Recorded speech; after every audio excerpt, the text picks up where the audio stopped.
All right, game 2 of our doubleheader, game 3 of this series about to get underway with Cedric Granger. I'm Sam Hyman. Glad you're with us as the Ohio Bobcats look to get the sweep, Cedric, and it was a convincing 16-2 win in game 1 earlier today.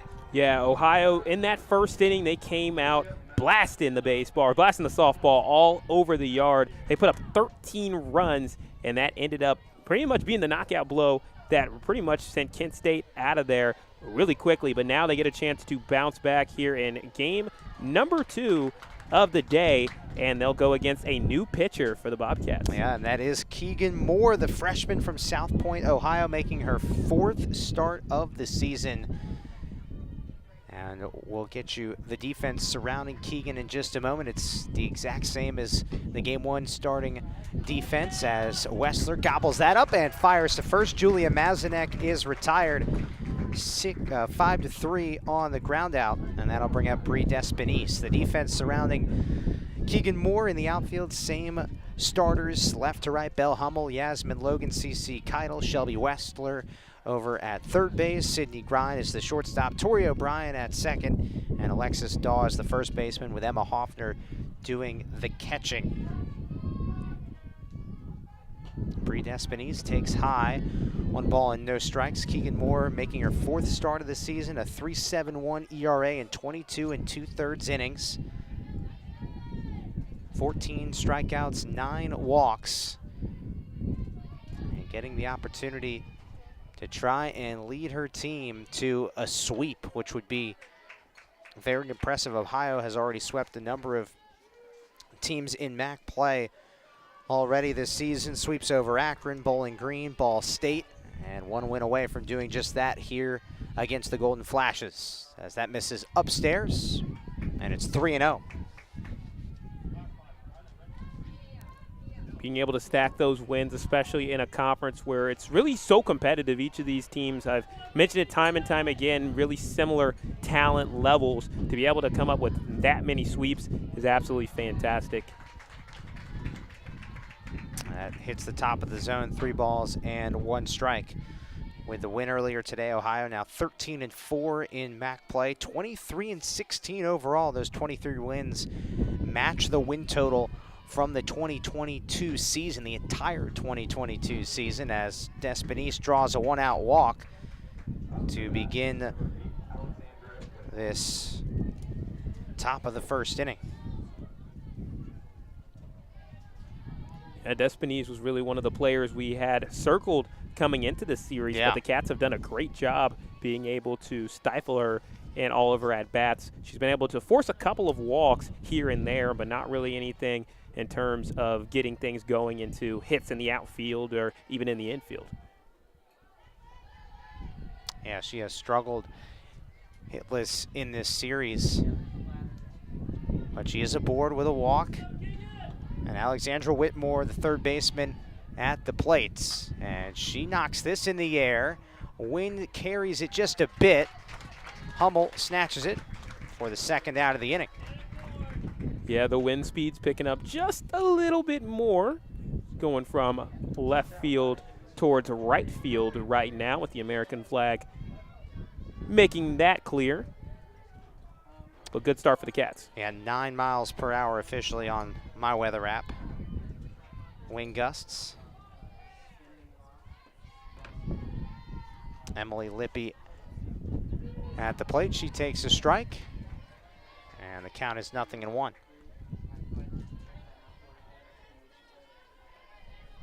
Again, really want to emphasize the nice atmosphere for softball that has been created by Ohio Athletics. Now we're starting to get a lot of the students from Ohio University coming in with their backpacks and that. Check over at first. And Despinese is back. Yeah, no question about it. It is, when you have this weather, the turnout is spectacular. Some student athletes have filed in, bringing their book bags straight from class to check out game 2 of this series. As Lippy strikes this on the ground, a couple hops to the shortstop Grind, and she fires to first in time. And that is a quick inning for Keegan Moore, the freshman, making just her 4th start of the season. Ohio bats for the first time in this game, looking for the series sweep. Stick with us on Bobcat TV.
And there's a good look at the crowd here at the Ohio softball field for our series finale.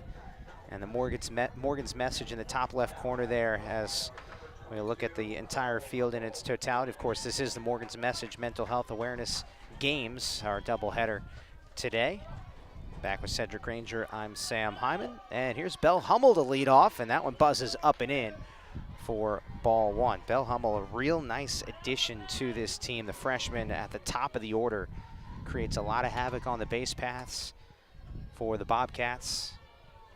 Here's the 1-0, and that is high. Hummel was very active in the first inning earlier today with a pair of singles and a couple of RBIs, and she scored twice. Just the type of person you want at the top of your order if you're Jenna Hall. As that misses high for a ball, and it's 3-0. The pitcher for the Golden Flashes is Annalise Kelly, who made the start in game one yesterday, a 3.95 ERA. She was really locked in at the jump as that misses low for ball four, and Belle Hummel is on first base with a leadoff walk. Annalise Kelly, 6 innings. She gave up 3 runs, but only 1 earned. There were some errors in the field. Kelly, for the most part, was actually pretty solid for the entire game. Yeah, she really lived up to the scouting report that we had, where she's not a big strikeout pitcher, but loves to rely on her defense.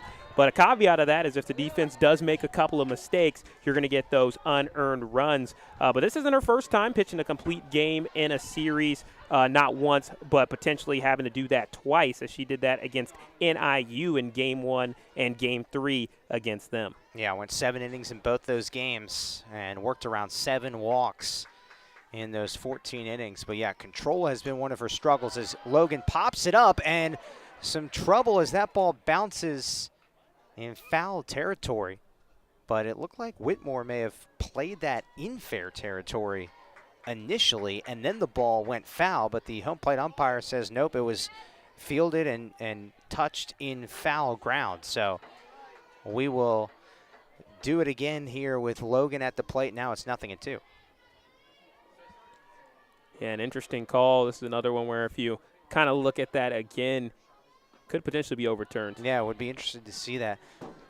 A second look at it, but nonetheless, Logan now battles here with a 1-ball, 2-strike count. Belle Hummel over at first base. And Logan drives this one. That is fair down the right field line. Extra bases for Yasmin Logan. Hummel charges around third. She will score without a throw. And Yas Logan with a triple to give the Bobcats a 1-0 advantage. Yeah, those are the ones that can definitely turn into triples whenever you're going down the first base line or the third base line. It can be pretty tough for those fielders to get out of there, and that one bounced off of the sidewall at right field near the 200 number over there. And Yasmin Logan, she had great speed. She almost caught up to Belle Hummel on the base pass. It was probably about 5 feet behind her as she was going from second base to third. Check swing, Alexis Daw at the plate for the Bobcats. That's foul. So Yasmin Logan with her 3rd triple of the season and RBI number 26.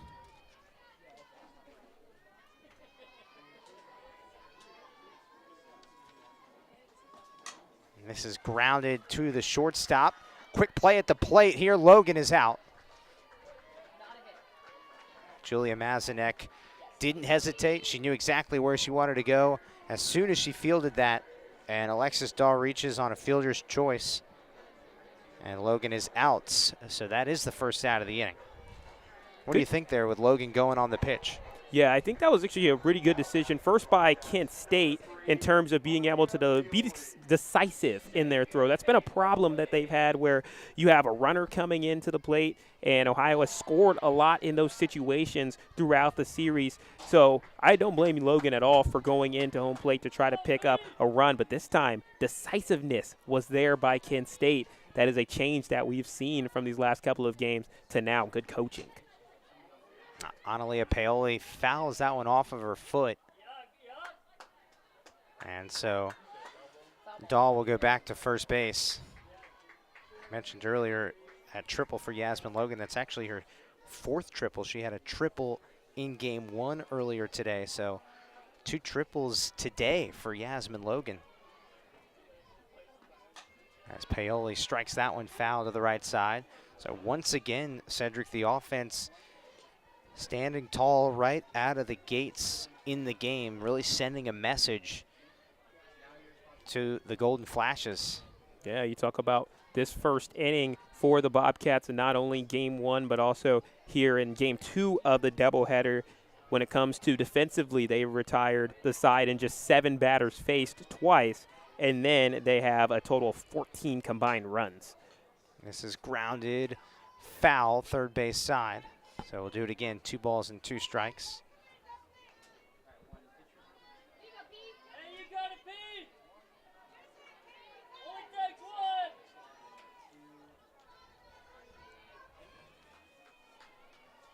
Analia Paoli bounced out of that 0 for 12 slump in game 1 earlier today with a walk and a single. She scored twice as well. It was hard contact too. A lot of you know, one thing that I pulled from Coach Hall a couple of weeks ago when I asked her about this offense is Paoli takes outside for a ball and it's 3-2. As Coach Hall said, we don't talk about hits, we talk about quality at bats, quality contact, and I thought that was very interesting, and I think it's a good way to kind of characterize the way this team approaches the offensive side of the ball. This is flipped to the second baseman, and an airmail throw from Kent State's second baseman, Reagan Schultz. So Paoli is safe at first, but I like that quote that Jenna Hall provided after the Ohio State win. Yeah, I agree. And I mean, it also helps if Paoli is really great at hitting everything that comes her way. I mean, doesn't matter if she gets a pitch that's inside, gets a pitch that's outside, gets a pitch high in the zone. She can really hit anything, according to Coach Jenna Hall. And we've really seen that throughout her career, even though she's had the struggles as of late, still present.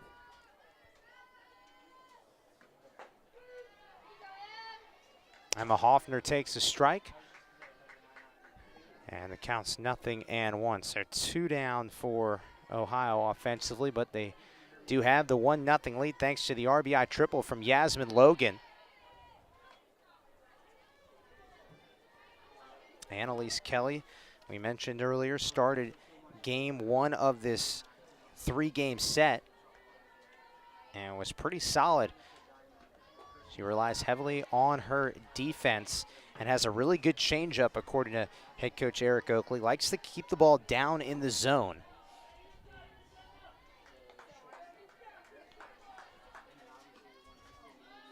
Hoffner takes just outside. 3 balls and 1 strike.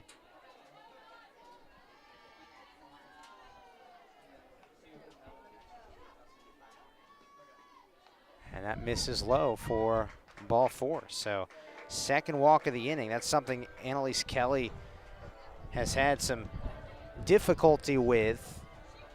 Prior to this series, she walked 10 batters in 3 appearances in the circle. Yeah, kind of an interesting bit of players getting on base so far today, as we've seen a pair of walks, a pair of fielder's choices, and just 1 hit. But all 5 batters so far have gotten on base, just have had a couple of fielder choice putouts. Sydney Grine at the plate. She bounces that one into the Ohio dugout. Everybody just about on the top shelf there, locked in.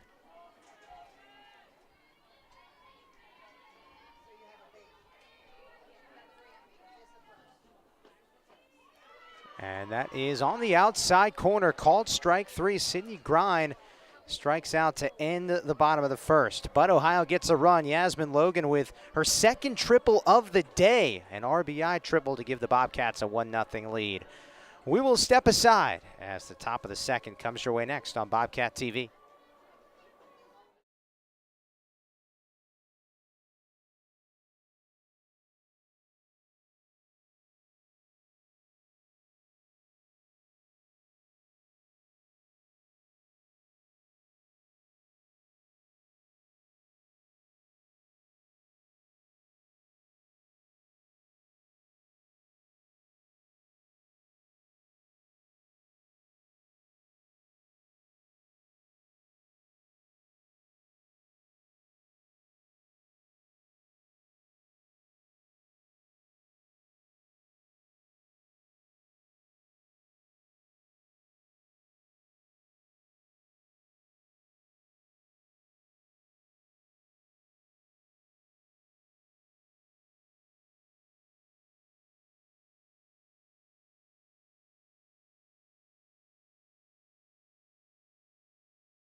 All right, we move to the top of the second inning. Back with Cedric Granger. I'm Sam Hyman and our great crew on hand for the Bobcats and the Golden Flashes. Ohio looking to sweep this series with a win in this game.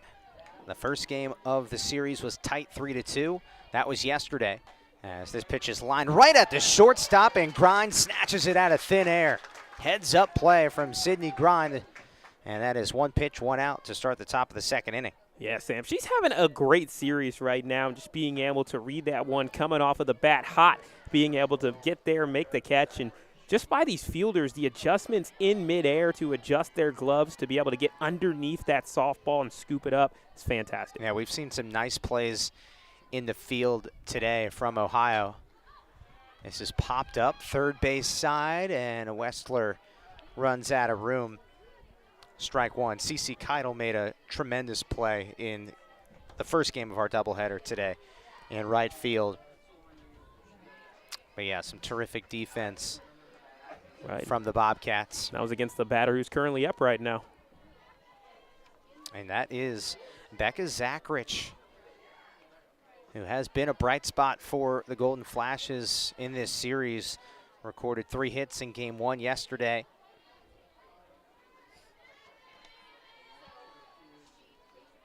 One ball and one strike. Keegan Moore, her 4th start of the season as she delivers, and this is lofted towards the third baseman, and Shelby Westler snatches it for out number 2. So 2 up, 2 down, and a good start in the circle for Keegan Moore, the freshman from South Point, Ohio. Yeah, Keegan Moore, product of Ironton High School, playing in the Ohio Valley Conference, one of the best high school sports leagues in all of Southeast Ohio, with teams like Fairland, Galley Academy, and Ironton making up top 3 of the softball standings in that league last year. A lot of respect whenever you see athletes from that conference.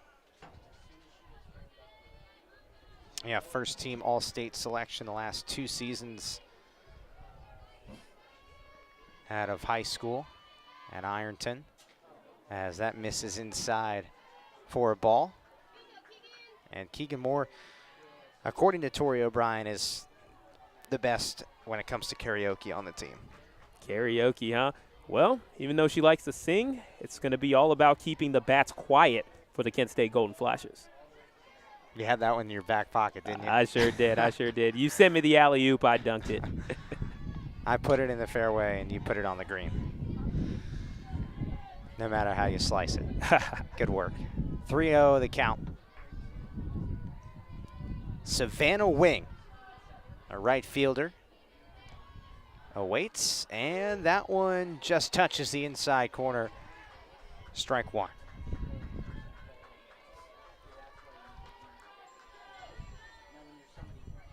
Wing came out of the game early in game 1 today. Was replaced by Jess Dodd as she lifts this one down the left field line, and that will sneak inside the white line for a 2-out single from Savannah Wing. Yeah, good piece of hitting going down that third base line, being able to bloop it just over the infield. Very nice hit, good swing by Wing there as she is returning back to Southeast Ohio, which is where she's from originally, Lancaster, kind of southeast of Columbus, significant amount. Every time you're going from Athens to Columbus, you pass Lancaster on that path up 33. That first pitch misses low for ball 1 to Reagan Schultz, the second baseman. Check that, actually she's from Ypsilanti, Michigan, crossed her with a different player. Home of Eastern Michigan, who no longer has a softball team, as Schultz swings and misses for a strike, and it's 1-1. Schultz hitting just 136 on the season. This is her 11th start. 1 ball and 1 strike. Here's the pitch from Keegan Moore, and it's chopped foul right around home plate. 1 ball and 2 strikes. Ohio leads the series finale by a score of 1-0, thanks to Yasmin Logan's RBI triple, her second triple of the day. She had a triple in game 1 of our doubleheader. The 1-2, And this is pulled through the left side. That skips up off the grass and into left field. Back-to-back singles for Savannah Wing and Reagan Schultz. Yeah, nice little 2-out rally starting to work here for Kent State.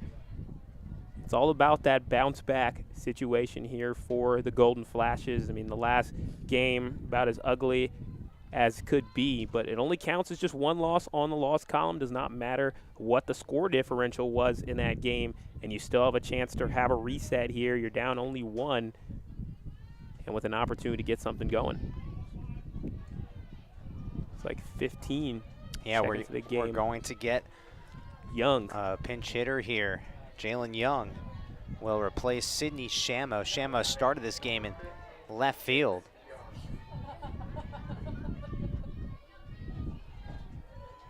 So it's Jalen Young, sophomore from Marysville, Ohio, and she swings at the first pitch and strikes it foul. Third base side. Young hitting just 167 this season in 12 games, just 2 for 12 at the plate. But did have the sacrifice fly, if I'm not mistaken, in the last game for one of the 2 runs that Kent State had. The 0-1, and the off speed is flicked back. 0-2. Kent State head coach Eric Oakley in his 8th season with the Golden Flashes told us earlier in the week this is one of the youngest teams he has had since his time taking over the program. And this bottom of the order with Schultz, Shamo, who's now being pinch hit by Young, all underclassmen. This time is called, and Hoffner will head to the circle to chat briefly with Keegan Moore. Sam, youth is huge for both of these teams, and with Coach Oakley being able to bring in such a strong recruiting class of 9, you're not only just building starters for the future, but you're also building up a great amount of depth for your team. And we've seen how valuable depth can be, especially when you deal with injuries.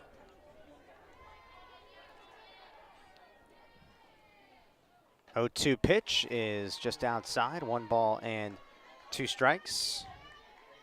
Yeah, and speaking of depth, if Keegan Moore is able to piece together a quality outing in the circle for the Bobcats, I mean, that's got to be a really good sign moving forward for Ohio as they continue to remain on top of the Mid-American Conference. As this ball goes underneath Wessler's mitt, and Daw catches it off the throw from Grind. And Kent State is in business here. Bases loaded. It's the bottom of the order, Cedric. That's making noise. Savannah Wing singled with 2 outs, and this is all with 2 outs. Savannah Wing singled, Reagan Schultz singled, and Jalen Young reaches base on an error by the third baseman, Shelby Wessler. Yeah, it's just been something about that 9-hole spot of Kent State so far today. We saw Zach Rich being able to be really productive from that slot. Now Jalen Young coming in, getting some great help. I want to give a shout out there to Sydney Grind, though, being able to have her teammate Wessler's back as that ball went underneath her.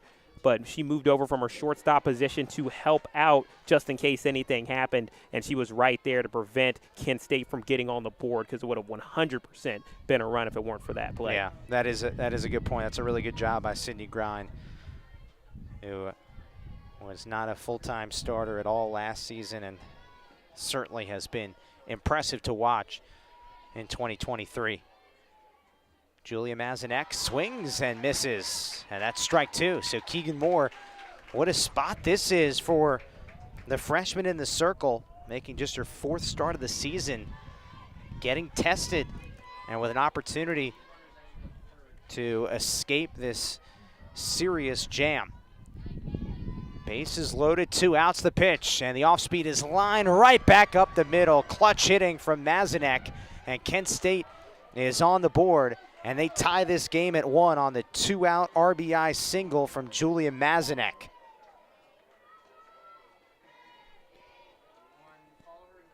How about that? A nice 2-out rally by Kent State. That is something that they've needed, and especially after how the first game went, it goes to show that this team, short memory, being able to be like, hey, things didn't go well game one, reset button, new game.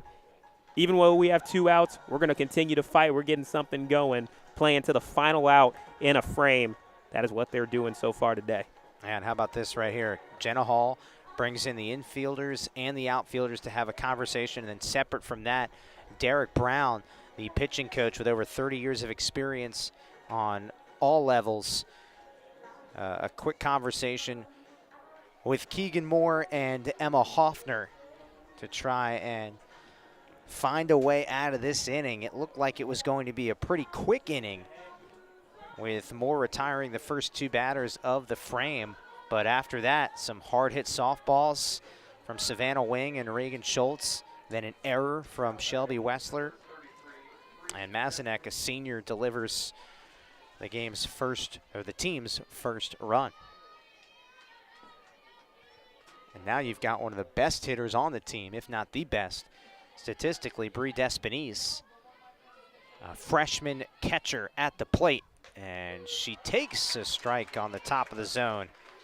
And the count is 0-1. That's a confidence booster on the first pitch.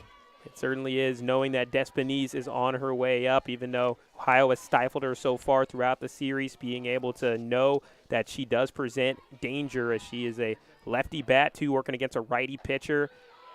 You've got to coach up Keegan Moore before that here. As these two are going to face each other quite a bit throughout these next couple of years, both freshmen, and they're going to continue to be focal points of their team going forward as they have a chance to get out of the inning here.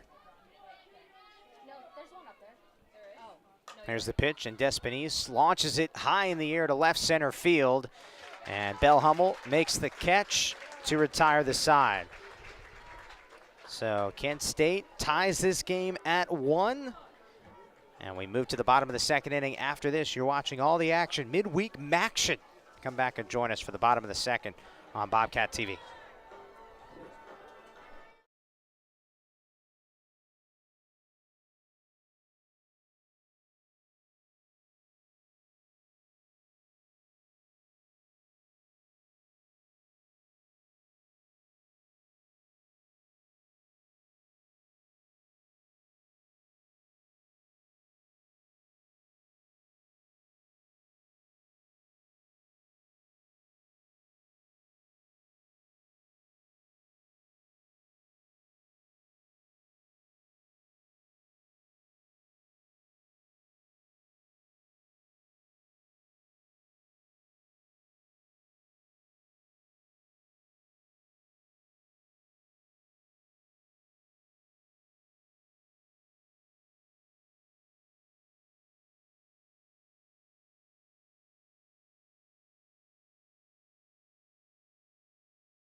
Bobcats back to bat here in the bottom of the second. Back with Cedric Granger, I'm Sam Hyman. Shelby Wessler at the plate. She swings and drives this one into left center field. First pitch swinging from Wessler. That's been a theme in this series. And it's a lead-off double for the freshman third baseman, her 8th of the season. She is not shy on taking the first offering that's available to her. If she sees a pitch that she likes, she's going to give it a swing right out the gate, and we've seen her do it not once but twice throughout this series. First pitch swinging over there towards the fence. Yeah, it was a really nice piece of hitting from Wessler.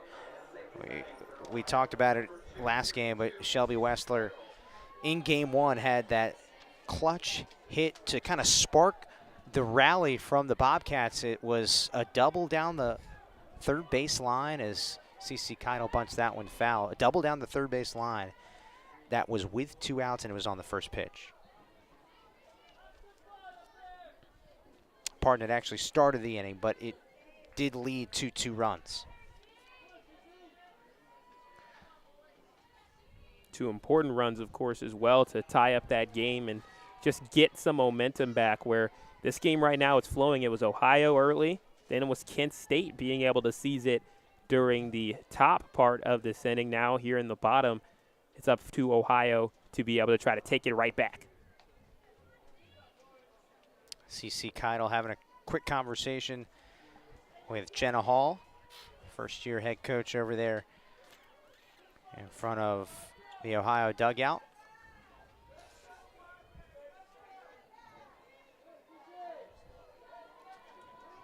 So Wessler at second. And here's the 1-1 pitch. Keidel drops down a bunt. It is fair. Throw to first in time. Ohio fans claiming that Reagan Schultz came off that first base bag. It looked like she may have. It's just a question of when she caught the softball, was her foot on the bag, and then it came off? We'll have to see what the umpires decide. Yep, they're having a little bit of a conference. Could result in a potential change, and they do switch it. They do switch the call. So Reagan Schultz, who was covering the first base bag on that bunt attempt, her foot came off the bag. So it is an error on Kent State. And Ohio in business with runners at first and third, nobody out. And here comes Tori O'Brien, a number 9 hitter, slap hitter for Ohio. And this time she launches it in the air to shallow left field, and that will drop in front of Shamo. Here comes Wessler, and she scores. A bloop single for Tori O'Brien gives the Bobcats the lead again, 2-1. It's getting a first pitch swing. Feels like Ohio's starting to really be able to track the ball well for those first pitch, kind of low in the zone action. We've seen that multiple times from Annalise Kelly for her first pitch delivery. I like to see her come up with a different style of pitch, maybe work it higher in the zone for the next batter. That looked a little higher. Yeah, well, that's something you mentioned, working it a little bit higher as Belle Hummel takes a strike. She typically likes to and is comfortable throwing it low in the zone, but perhaps she's got to mix it up to get these Ohio hitters off balance as Hummel lines that one foul.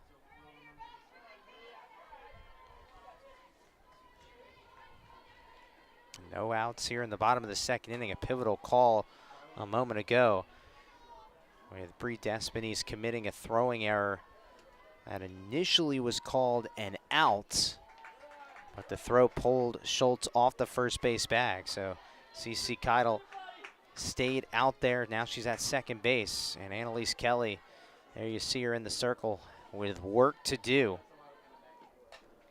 Here's a ball that is struck. Oh, and Reagan Schultz dives and makes the catch. Wow.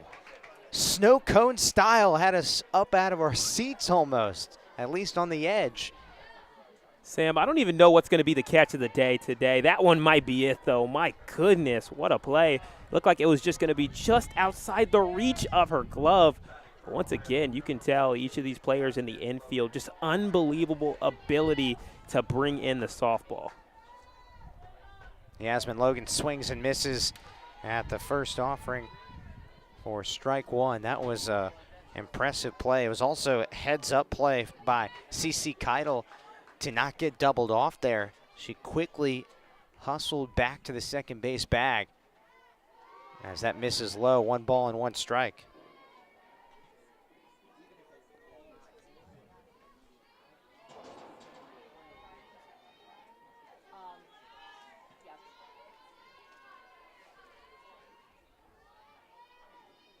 Kelly delivers. Logan drops down a bunt, and that trickles foul.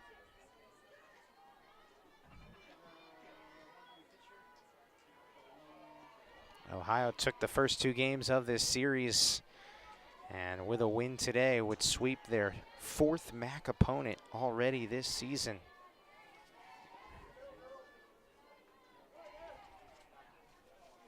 Very impressive. Logan takes inside. 2 balls and 2 strikes. Yasmin Logan with 2 triples today, 1 in game 1 and one to start game 2 back in the bottom of the first inning. That brought home the first run of the game. 2-2 misses outside, full count.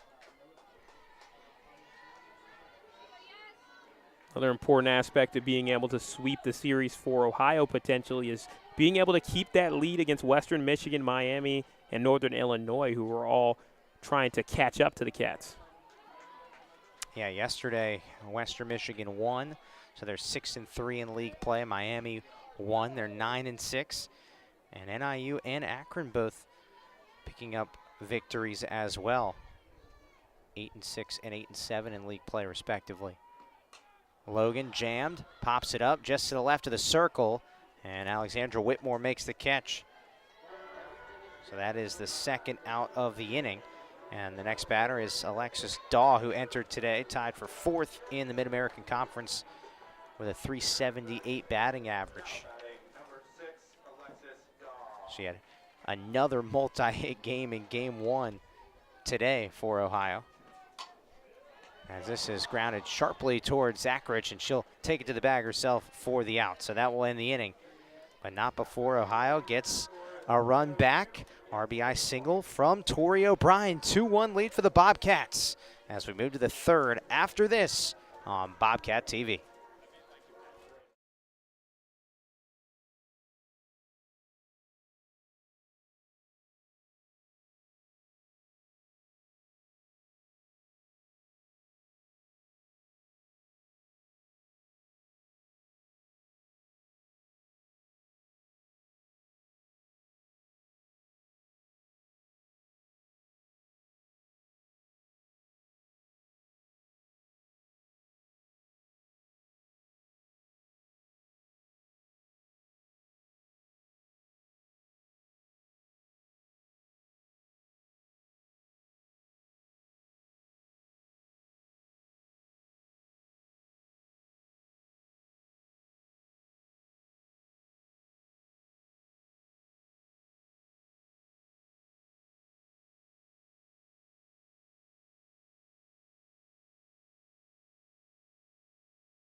All right, we move to the top of the third inning at the Ohio softball field with Cedric Granger. I'm Sam Hyman.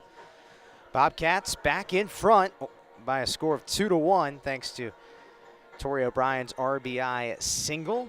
And Keegan Moore back to work in the circle. She was able to get out of some trickery in that second inning, Cedric. Bases were loaded, only gave up 1 run. It could have been a whole lot worse, and now she's got the lead again to pitch with. Yeah, a good part of her development is being able to deal with lots of sticky situations that you might endure as a pitcher on the college level, and I feel she managed it well, and I like that throughout that as well. You saw Coach Derek go up there and be able to make some adjustments. Coach Derek Brown being able to give coaching points live while on the job. I mean, that is the type of experience that is very valuable. You can apply what you learned immediately instead of having to kind of take note of it in the dugout or in the bullpen. And he's got a wealth of knowledge, as we've alluded to, as Whitmore lines that one into center field. It's a leadoff single in the top of the third inning from the number 3 hitter. And it'll bring up Emily Lippy, who has been pretty quiet in this series. Didn't get a hit in game 1 of our doubleheader today, and she didn't get one in the first game of this series as well. She entered this series on a 5-game hitting streak, and she's hitless in this series.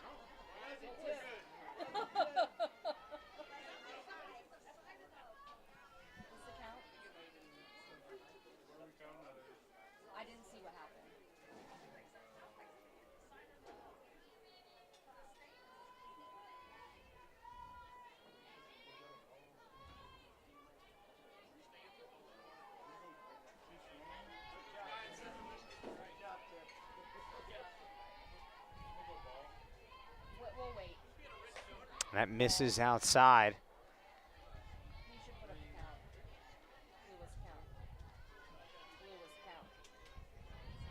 Runner at first, and Whitmore, who led off the frame with a single. Good piece of hitting to go up the middle.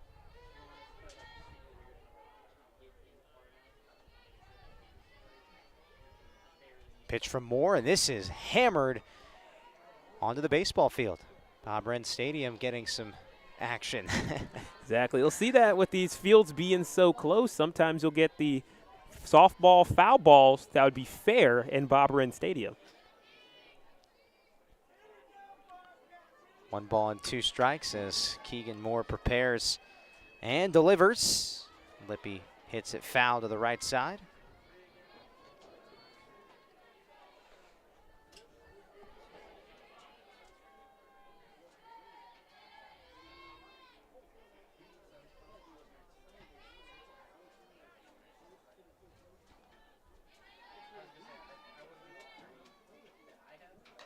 Lippy pops this up, left side of the infield. Shelby Wessler makes the catch, and a good bounce back there from Keegan Moore.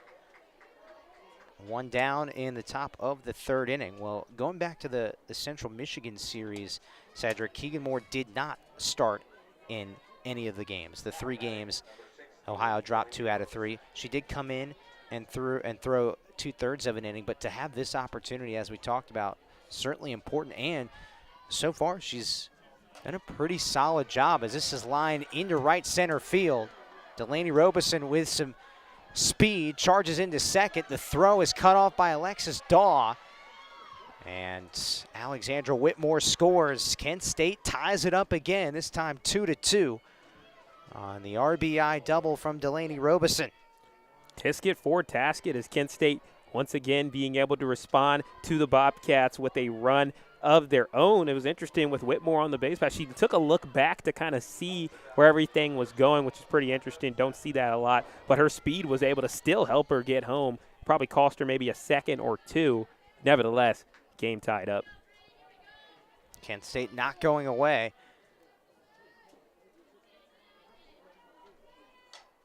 Zachrich pops it up, and that is foul. Becca Zachrich lined out her first time up in this game. So Kent State with a runner in scoring position trying to take the lead. Haven't had a lead since game 1 of this series when the Golden Flashes led 2-0. 0-2 to Zachrich.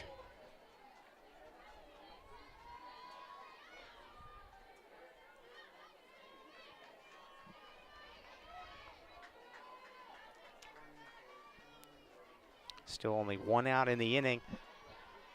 Keegan Moore again being tested. She stranded the bases loaded in the last frame, but did allow a run. 0-2 is fouled back. I think the most important thing for Keegan just to not deal with the big inning. You know, 1-2 runs here or there, okay, but make sure your offense still has a chance to charge in front. Can't let them stack against you. The 0-2 is fouled back.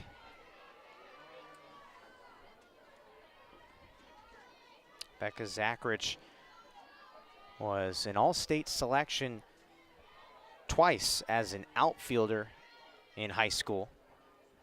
Now playing first base at the college level. Coach Oakley has liked what he's seen in this series from Becca Zachrich. The numbers don't lie. 0-2, jammed, rolled towards third. Wessler fields, rockets it over to first for the second out, but Robeson advances to third. Good base running by Robeson as well. She was keeping herself pretty close to second base until she saw the throw go off from shortstop. She knew she'd have enough time to be able to get to third, and now she's in prime scoring position, giving a chance for Wing to drive her in. Savannah Wing singled her last time up.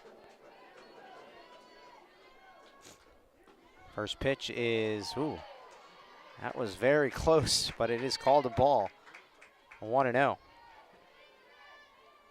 Wing hitting .202 on the season in 31 starts.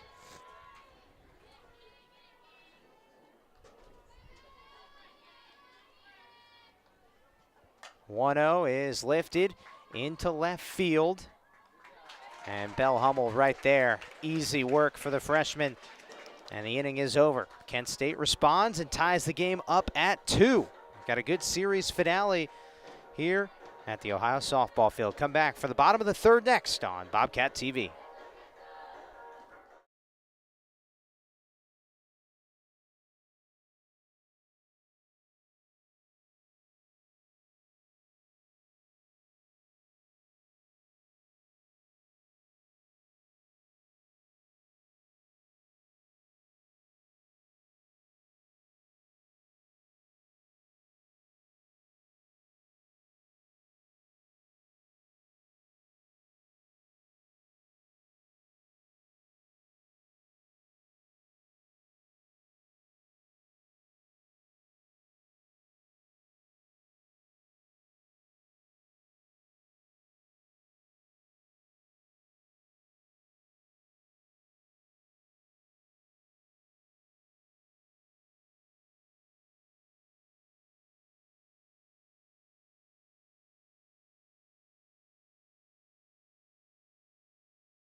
Analia Paoli stands in for the Bobcats as we start the bottom of the third inning from the Ohio softball field. Back with Cedric Granger, I'm Sam Hyman.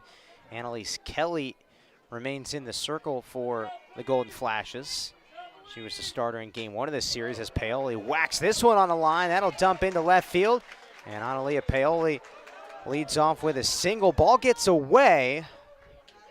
Savannah Wing right there to back it up, though. The right fielder rushes in. That's a pivotal play in a game that's so tight, right? Easy for Paoli to advance to second, be in scoring position. Instead, she's at first base, and Ohio has to do more work to get Paoli around. A good work by Paoli once again, now being able to start a hit streak after having the slump. Now make it 2 games in a row with a hit. But out in left field, once again, the outfield depth is quite deep for Kent State, and they've seen a lot of balls drop in front of them. Yeah, they have not played shallow in this series defensively, it appears. That misses high for ball 2 to Emma Hoffner. She was lights out in game 1 of the doubleheader earlier today with 3 hits, 2 doubles, and 3 RBIs. And takes outside 3 balls and no strikes.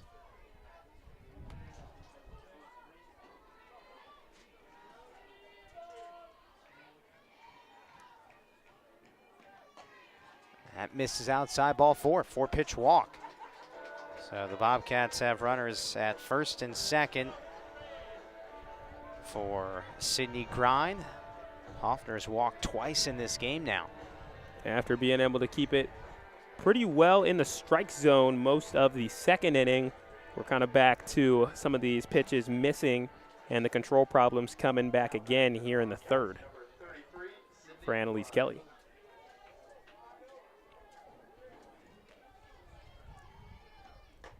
Sydney Grind takes inside, 1 ball, no strikes to the shortstop. Grind struck out looking her last time up. She's got a really quick swing, gets her hands inside the softball very nicely. You can tell just by her practice swings. 1-0, and that charges in tight too much, 2-0.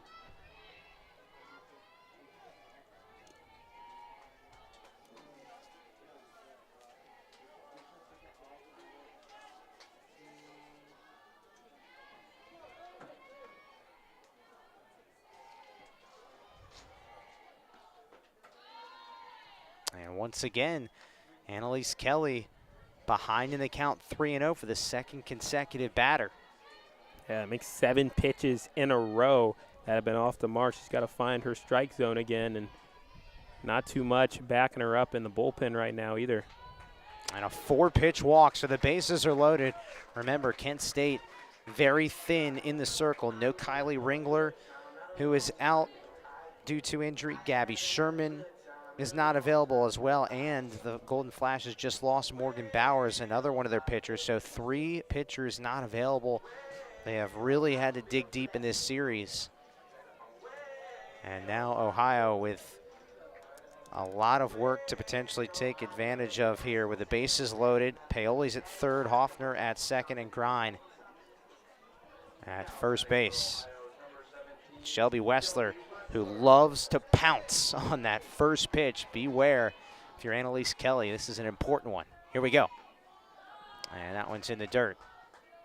Yeah, low in the zone once again, but this time so low that it skipped across the dirt this time, so no swing available there, as it looks like we'll have a mound visit. And Eric Oakley's going to make his way out there in the circle to have a conversation with Annalise Kelly, who, by the way, if you go back to her start yesterday, was through 4 scoreless. It was looking really nice for the starter, Annalise Kelly, redshirt senior from Buffalo, New York. But things took a turn in that 5th inning, and it was Shelby Wessler who started the party with a leadoff double. After the visit, that one's bounced foul. Jenna Hall, the third base coach, knocks it down.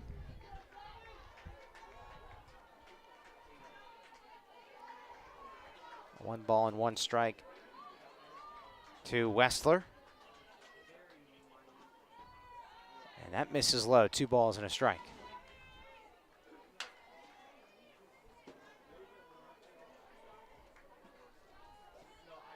All tied at 2 here in the bottom of the 3rd inning from Ohio softball field in Athens as Wessler cranks this one in the air to right field. Wing makes the catch. Paoli tags from third, and she will slide in safely without a throw.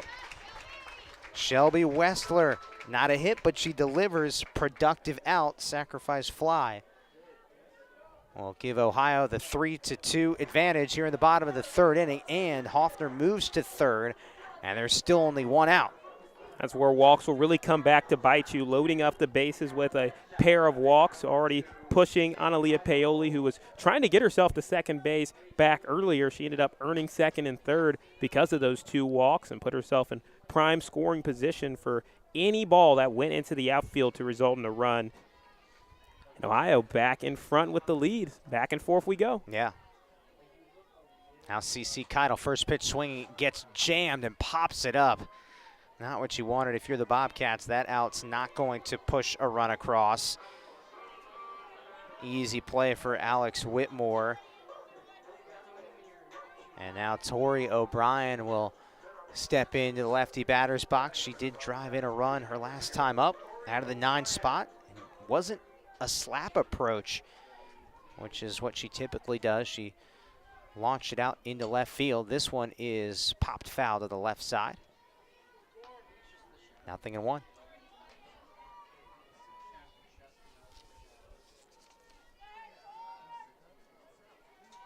I asked Tori a couple of weeks ago, where have you grown the most since you've arrived at Ohio? And she said, being more versatile.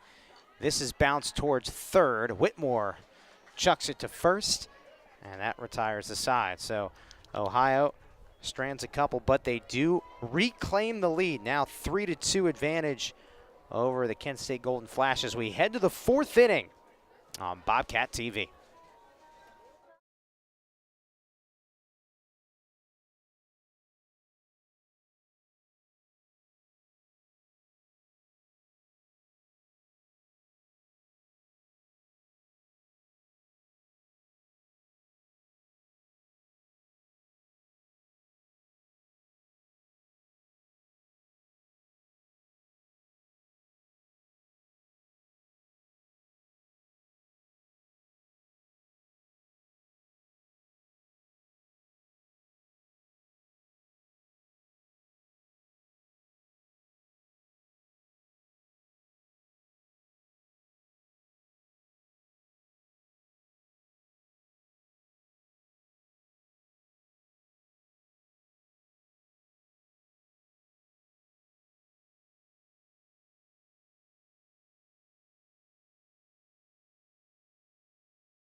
And we are back here in the top of the 4th inning. We go. The Ohio Bobcats lead by a score of 3-2. Back with Cedric Granger. I'm Sam Hyman. Glad you're with us on Bobcat TV.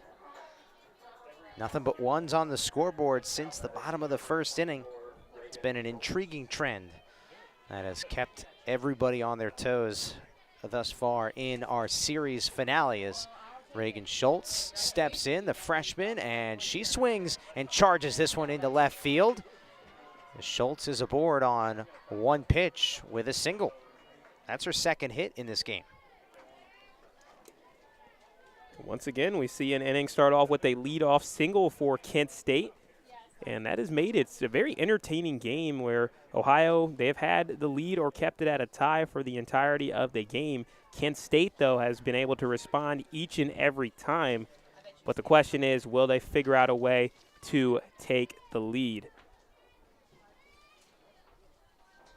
And right now we have a pinch hitter. Jade Raymer will step in, and we also will have a pitching change. So we will take a quick break. Skip Miller is going to replace Keegan Moore here in the top of the 4th inning. So we'll come back, talk a little bit about Skip Miller and the matchup against Jade Raymer.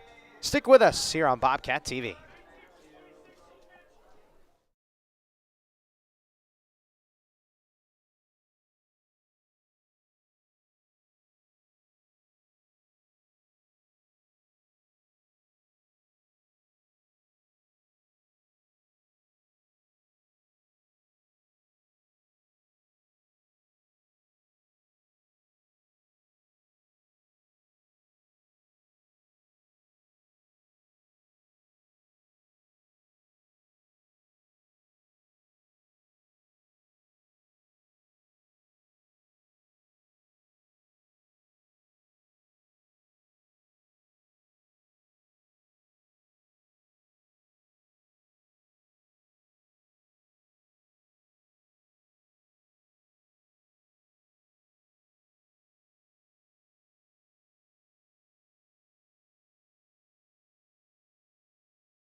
So the new pitcher in the circle for the Bobcats is Skip Miller, who started yesterday and pitched a very impressive game 1, 7 innings, only 1 earned run allowed, and she will replace Keegan Moore here as Jade Raymer squares to bunt, and that's upstairs, 1 ball and no strikes. Coach Hall not messing around here with something potentially brewing in the top of the 4th inning. Removes Keegan Moore, the freshman, who went through 3 frames and worked out of a lot of difficult spots as Miller will deal, and it misses low. 2 balls and no strikes. As you mentioned, Cedric, this, Skip typically does come back and pitch that final game of the series. Keegan Moore gave her some rest and was able to go through 3 frames. That is huge, especially in MAC play. Coming up is another series against NIU. There's going to be a lot of travel, so being able to have a little bit of relief is pretty key. Miller fields the bunt, throws to first in time. A check back to Schultz. She's back at second. But the sacrifice does work from Jade Raymer, who came on as a pinch hitter.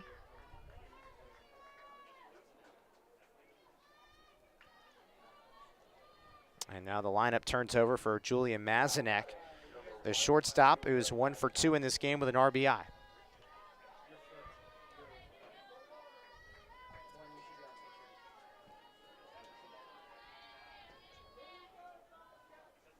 Here's a ground ball off the shin of Miller. It ricochets into shallow left field, and Schultz will come around and score. So an unfortunate scenario for the Bobcats. The Golden Flashes will take it, and once again we are tied, this time 3-3. So that will be another RBI for Julia Mazanek. It appears as if Skip's okay. Great sign, because that was coming in hot into the circle. Certainly was. Really just a bad break for Ohio, how that ricochet happening to go in an area where there were not a lot of players within 15 to 20 feet of the softball in that sort of situation. But once again, hats off to Mazanek for being able to be the focal point of the offense for Kent State, driving in runners.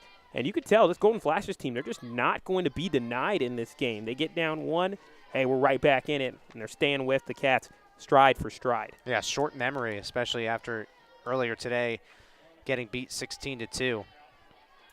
And they have flushed that down the drain quickly, and Mazinek, who is making her 106th career start, delivers and ties it up at 3 as she now takes off and slides in head first to put herself in scoring position with only 1 out.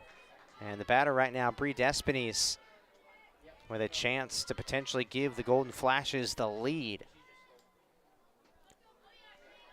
Goes to show how difficult it can be to sweep teams no matter who the opponent is in the Mid-American Conference. It is tough to close out a team 3 times in a row. Despines fouls that one off.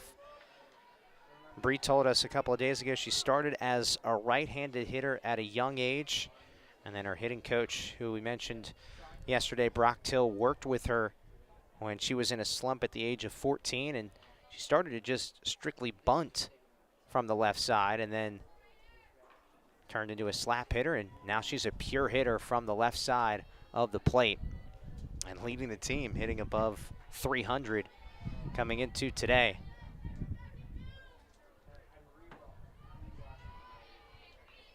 A 2-1 pitch, and it's knocked foul right side. 2 balls and 2 strikes.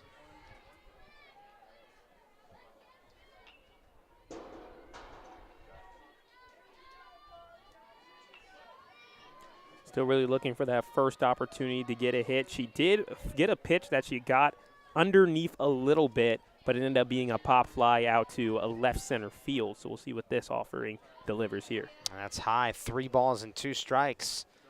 Big pitch coming here from Skip Miller.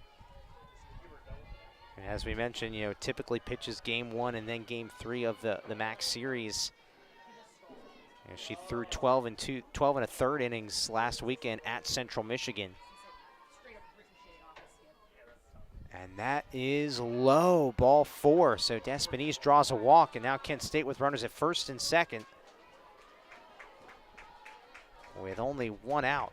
Yeah, to Despines' credit, though, she's been able to show really great patience at the plate, working a lot of walks. It's already her second of the day, and I believe 3rd or 4th of the series as a whole, too. Yeah, she came into this day with 21 walks, tied for 3rd in the Mid-American Conference. Alexandra Whitmore shows bunt, pulls back, and then a jam shot grounded off of Miller's glove, and no play. Everybody's safe. Miller maybe a little bit hesitant there after earlier in the inning. A harder hit ball went off of her shin.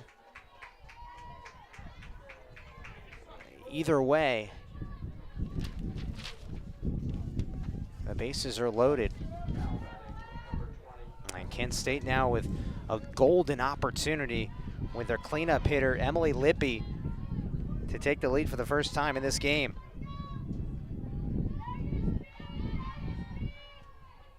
The pitch, and Lippy hits it off the end of the bat, right behind the second base bag. O'Brien makes the catch, and everybody stays put. So for the Bobcats, a massive out without letting a run come across.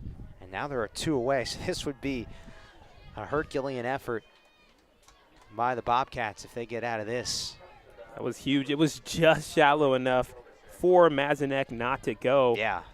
It was definitely a 50-50 where you could have had the choice to maybe go for it. But right now, they're going to go and lean on Robeson, who had the RBI last inning. Yeah, RBI double. 1 ball and no strikes to Delaney Robeson, the sophomore from Heartland, Michigan, out of Heartland High School. 1 ball and no strikes as Miller gets the call from pitching coach Derek Brown. And now delivers. That zooms up and away. 2 balls and no strikes.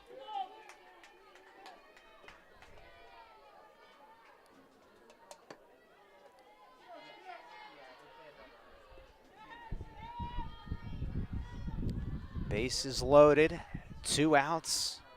Critical spot in the 4th inning. Here's a fly ball into left center field. That is down for extra bases. 1 run scores. Here comes Despines, and then to clear them all, it's Whitmore. Delaney Robeson with a bases clearing double, and Kent State has its first lead of the game. What a clutch hit from Robeson. Yeah, first lead of the entire day as well, too. Being able to really lean on your batters. We were wondering if on that last play, would Mazanek regret not going from third after the tag, and not at all. Robeson being able to come through again for her team. How about this response by Kent State? Yeah, it's been impressive to watch. Again, they could have let that first game today get to them. And again, still this game far from over, but just the fact that they are super competitive and really responding each inning when Ohio scores has been impressive to watch. And that's called a strike. 0-1 to Becca Zacharich. Yeah, nice use of the fastball there from Miller.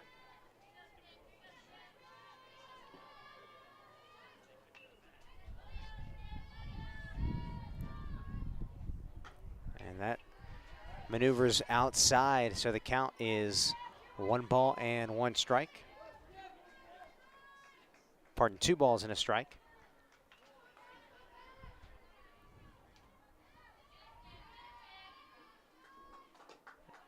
That's high once again. 2 balls, now 3 balls and 1 strike.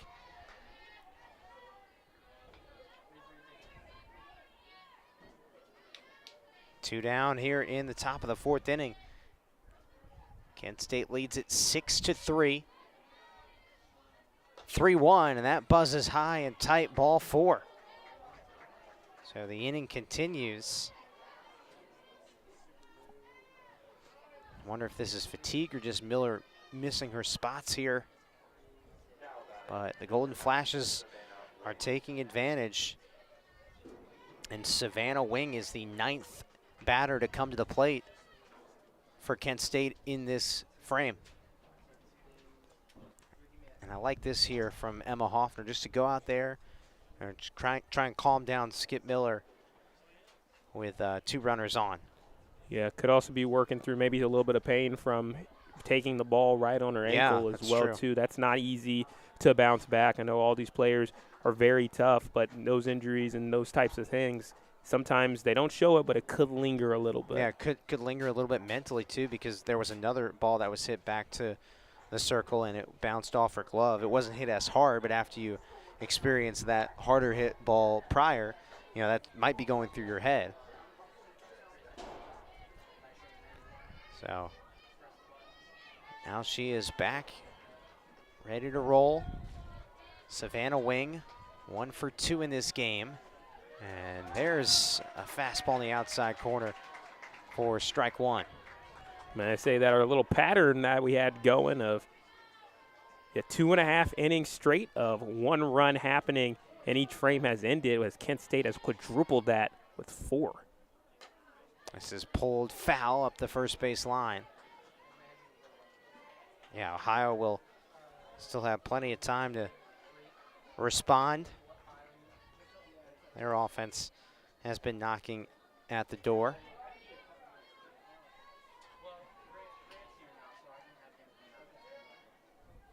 So 0-2 the count with 2 outs.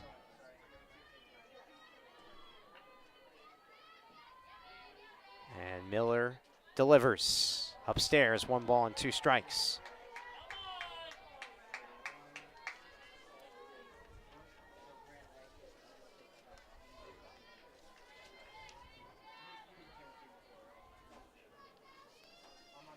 Sophomore from Bradford, Ohio, prepares. Here we go. Swung on and missed, strike 3. And that will end the inning. But Kent State with 4 runs in the 4th inning. They lead it 6-3 in the series finale. Ohio back to the offensive side when we come back. Bottom of the 4th next on Bobcat TV.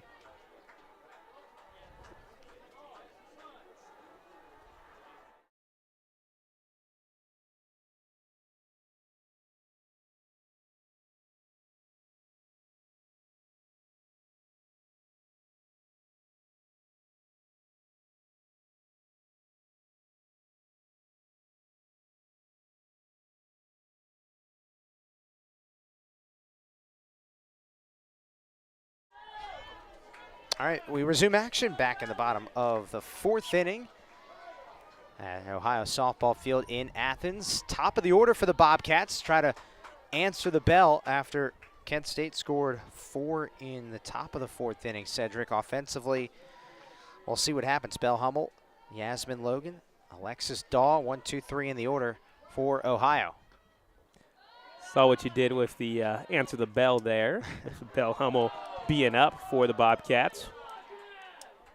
Sometimes it just happens, right? Yep, sometimes it just flows off the tongue. That's just what talented broadcasters can do.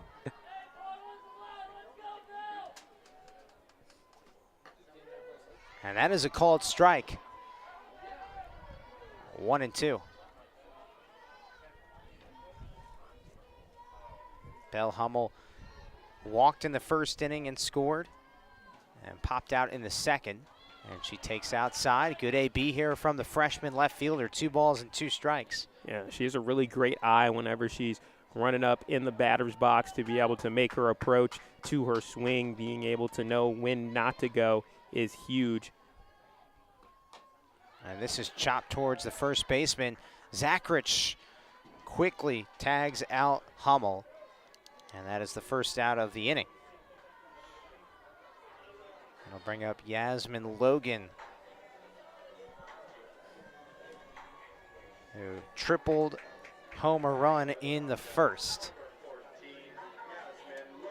We've seen a lot of runs across the board in this series. We haven't seen a homer as Yasmin Logan flies this into left. And catch is made by Jade Raymer, who replaced Sydney Shamo. Shamo was quickly removed from this game. And Raymer able to make the play, so quickly 2 down. Alexis Daw at the plate for the Bobcats. And that hits Daw. So she'll take her base. And we'll bring up Analia Paoli. Paoli with 6 homers, 10 doubles on the season. She did single her last time up, so starting to get back into the swing of things after being hitless in her last 12 at-bats before today.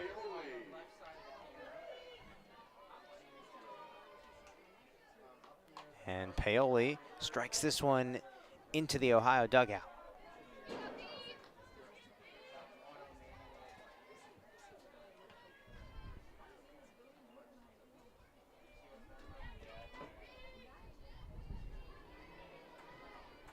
The 0-1. And Paoli rips it, but high in the air towards the shortstop.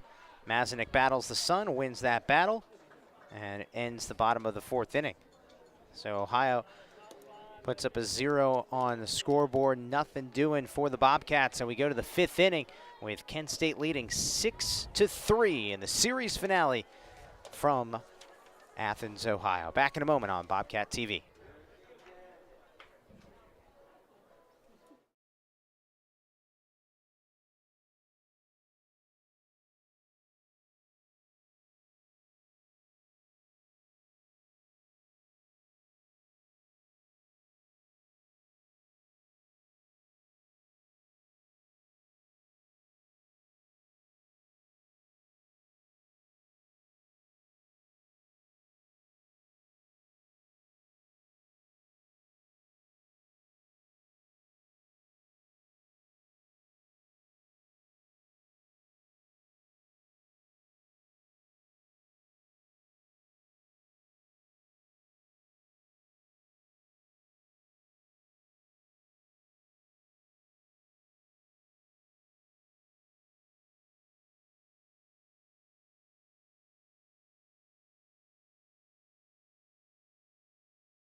Top of the 5th inning we go here at the Ohio softball field in Athens.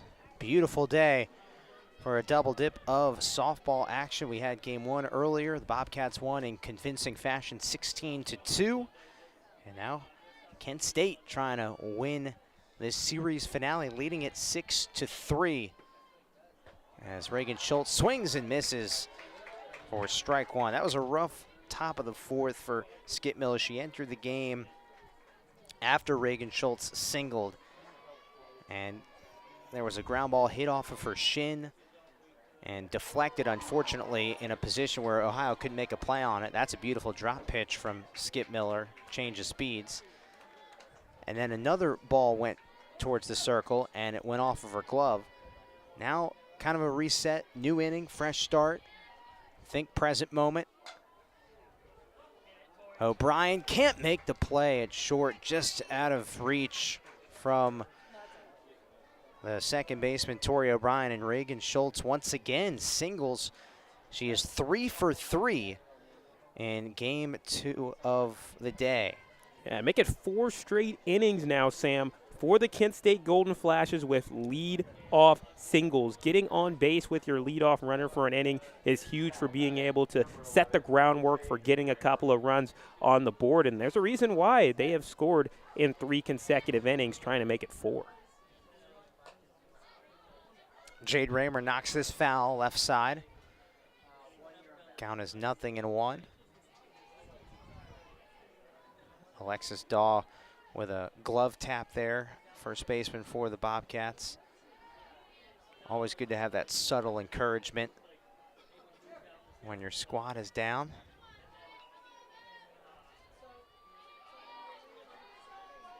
The 0-1 pitch, and Raymer bunts, and it's foul to the left side. So the count is 0-2.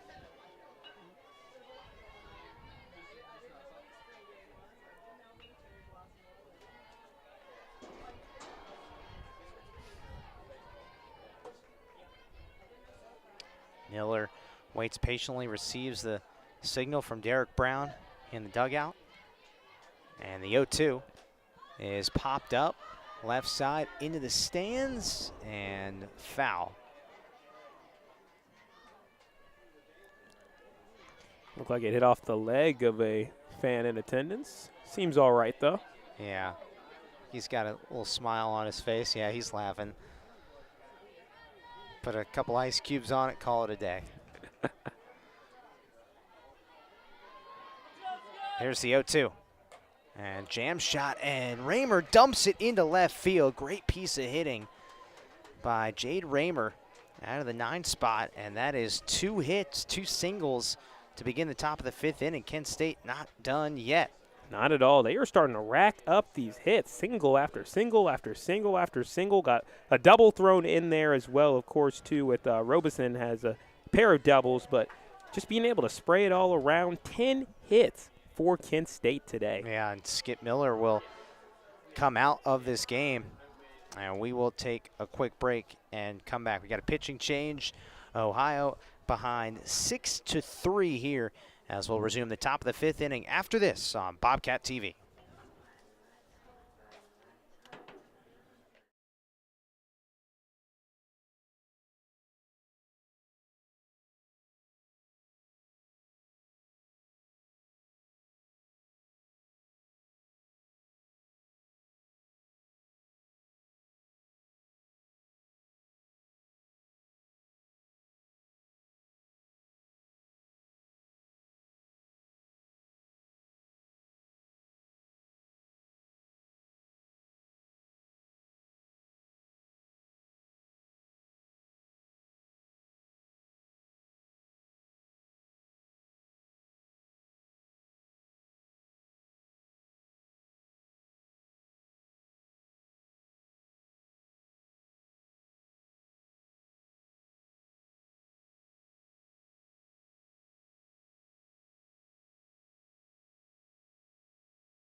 Third pitcher of the game for the Ohio Bobcats.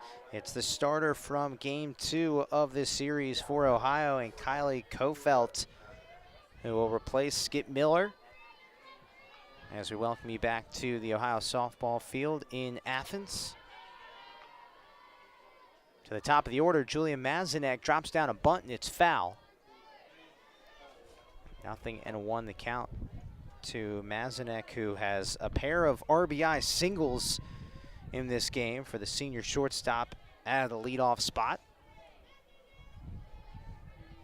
Yeah, Kent State's been doing a good job in between their specific spots in the batting order, getting players on base, especially between that 2 to 5 spot or in that 7 to 9 spot. And Mazanek and Robeson have been able to drive in runners consistently today. Mazanek with 2 RBIs, Robeson with 4 RBIs on the day. Really good stuff from this Kent State team, working to try to bounce back from the Game 1 and Game 2 losses.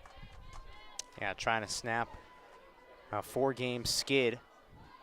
Mazanek squares to bunt. That bounces in front. Hoffner throws down to third, and good throw, good tag from Wessler. Reagan Schultz is out. That's a big play, big momentum shift.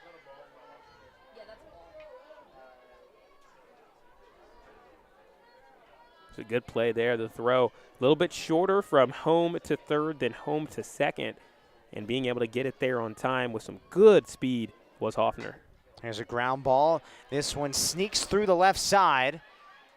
Up with it quickly is Hummel. So Raymer just stays at third. And Mazanek at first. So runners at the corners. Had Hoffner not made that play, it would have been a 7-3 game. Instead, it's still 6-3. Hoffner has a really good arm, though, behind home plate. She threw out a runner at Ohio State at second base. That was early in the game. It was a really nice throw. It seemed like defense has really ruled that day in that 109-inning affair. I heard each of the pitchers in that game, the Ohio State pitcher threw for well over 100. And then, of course, Skip Miller also well over 100 pitches thrown there, too. Nearly 130. Unbelievable. That's definitely one of the best softball games I've witnessed in person. And Ohio found a way to win it. We'll see if they have some magic here in this game. First work to be done in the field as Kofelt delivers. And here's a bunt attempt from Despinese. Throws to first, not in time. And the bases are loaded. Bree Despinese drops down the bunt. And it pays off. All about conflict, being able to put those infielders in conflict and make them have to make a decision. And Dahl decides to choose to make sure the runner on third stays at her spot. Almost got back in time to pick off the runner going down to first. But now Kent State, bases loaded. Anything in the outfield will be a run. And the infield is in as Alexandra Whitmore takes the strike. And the count is 0-1. Whitmore reached on an error and singled earlier this game.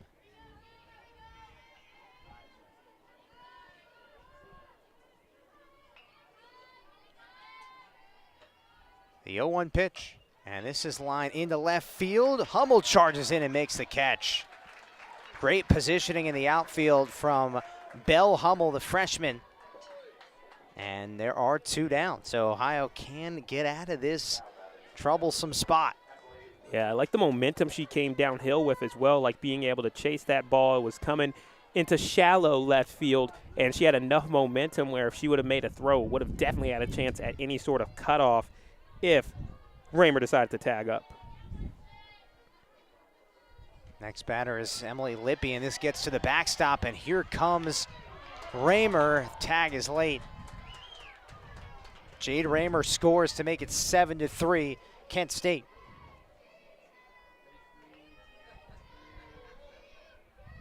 On the wild pitch, Mazanek moves to third, and Despinese over to second. First unearned run of the day. We've seen that trend happen where each of the last couple of games have had their fair share of unearned runs, and it took all the way now to the 5th to see one here.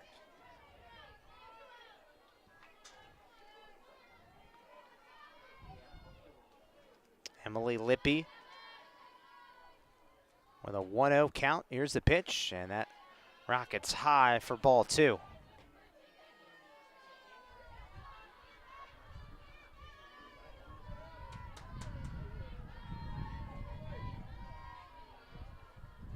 And time is called as Derek Brown makes his way out to the circle.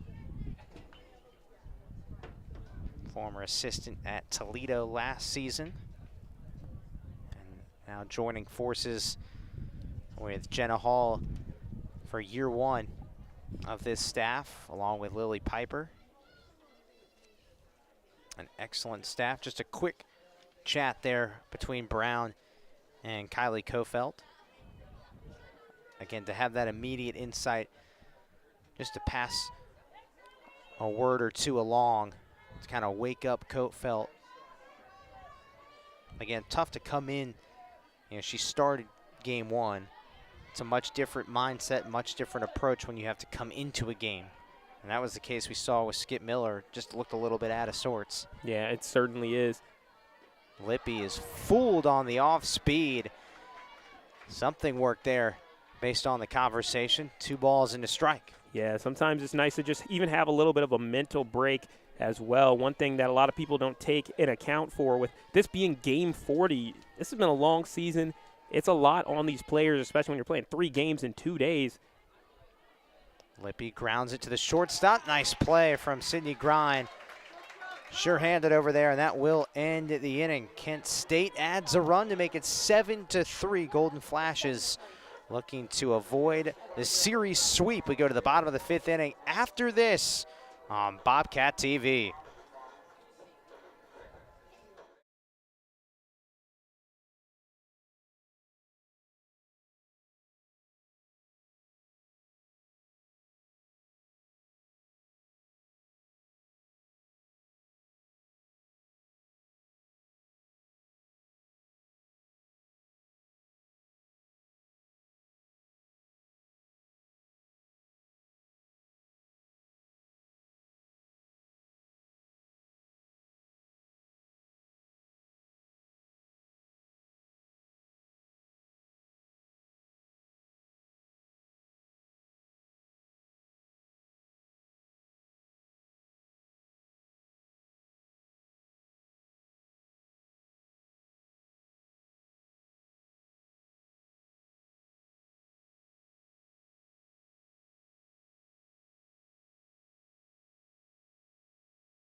Emma Hoffner leads us off here in the bottom of the 5th inning from the Ohio softball field. Back with Cedric Granger, I'm Sam Hyman.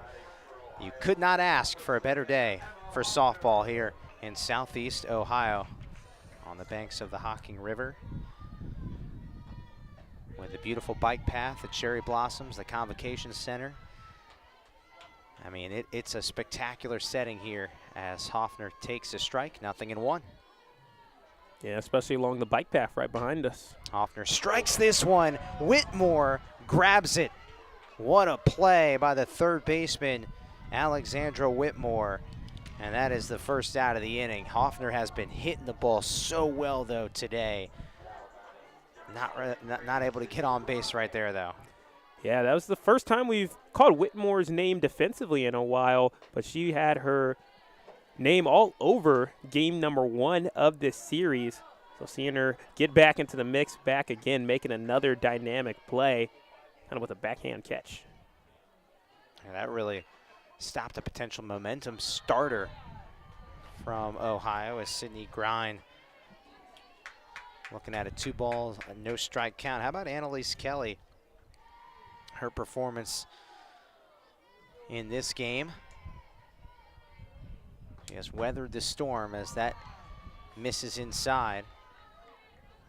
3 balls and no strikes. Kelly, the redshirt senior pitcher from Buffalo, New York, who was solid in game 1. Well, it kind of caved a bit towards the tail end. It was a tight game. She only allowed 3 runs, but There were a couple of errors involved. Only one of those runs was earned. 3 balls and 1 strike. And Grind takes as that one settles on the outside corner. Full count.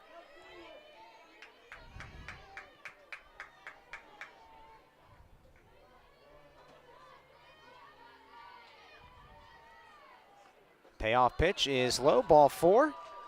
That's a quality at bat for Sydney Grind. I think going back to Emma Hoffner's at bat, Cedric, although it was an out, it was a hard hit ball. She squared it up, hit it nicely, and it goes back to the quote that Jenna Hall mentioned after the Ohio State game.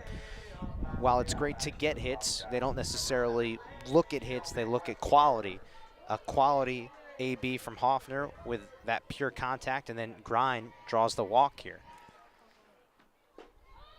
That pitch is low, ball 1 to Shelby Wessler. Yeah, it goes to show the differences between us maybe looking at a stat sheet versus the way that coaches view the game. It's a completely different way of being able to analyze how a player's production is. It's not just looking at, 2 for 3 here, 3 for 4 there. Oh, and this ball is dropped by the pitcher, Kelly. Some miscommunication. She didn't realize where she was going to throw it to initially, and now Kent State recovers. And they get Grind out at second, but at first glance, Kelly bobbled it, dropped it, then threw to first. That didn't work. But the Golden Flash is able to escape a potential disaster there. Yeah, how about that? Wessler reaching on the error, and then Grind picked off on the 1-3-4. It's an awkward situation. If you got bingo back home, scoring bingo, if you have the 1-3-4 fielder's choice, you win. Because I'd probably put that in 4 or 5 spaces, not 1 space. That's how rare it is. CC Keidel looking at a 1 ball, no strike count. And now takes inside. 2-0.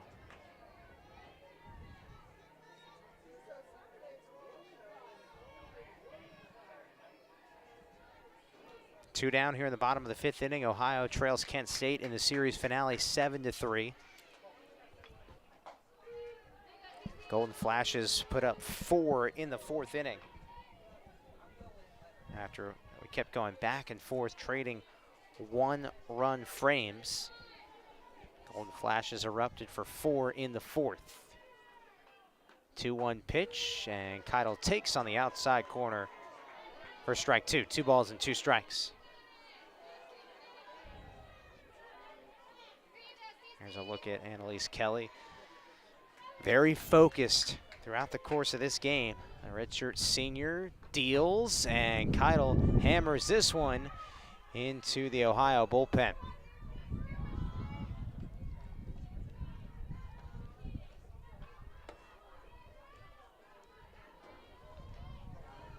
And the Ohio dugout still very much energized, locked in. You can hear the cheering.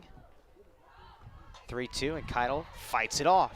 Yeah, still plenty of time left. And again, when you have competitive at-bats like this one, that can be able to have the energy starting to rise and rise and rise with as more and more pitches that you're driving here from Kelly. Also knowing she has not really anybody behind her, nobody warming up in the pen at all. So it's all on her to be able to try to close things out in the circle for Kent State and protect the lead. And how about this now? Count full, 3 balls and 2 strikes with CC Keidel dialed in. She had a great game yesterday. See what happens here. Payoff pitch, and that is crushed foul down the left field line.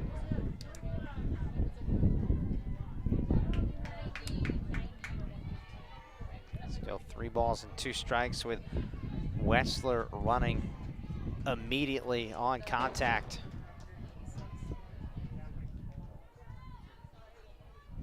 The payoff, and she lifts this one in the air. It's carrying out to right field, and Wing retreats to make the play, and that ends the bottom of the 5th. So Ohio scoreless offensively in that frame. We head to the 6th inning. Kent State looking sharp so far in the series finale, up 7-3 on Bobcat TV.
Top of the 6th inning we go here from the Ohio softball field. Back with Cedric Granger, I'm Sam Hyman. Delaney Robeson will lead things off for the Golden Flashes in our series finale. Top of the 6th frame, Robeson with 2 doubles and 4 RBIs. She cleared the bases with a double back in the 4th, and she's fooled here at this offering.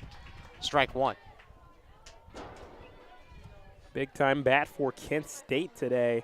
The 4 RBIs. We talked about that game earlier where Ohio had a player with 8 RBIs. And now she's halfway to that. No chances for any ribbies here, but could potentially get on base again. This one's fouled off to the right side. Hits off the pole. And does not hit anybody, thankfully. Yep. Bounce off the pole, then bounce off of the light. Up and over and falling harmlessly to the ground. Here's a look at Kylie Kofelt. Deals, reached at, and floated in the air. First base side, Alexis Daw, that's her territory. And that's the first out of the inning.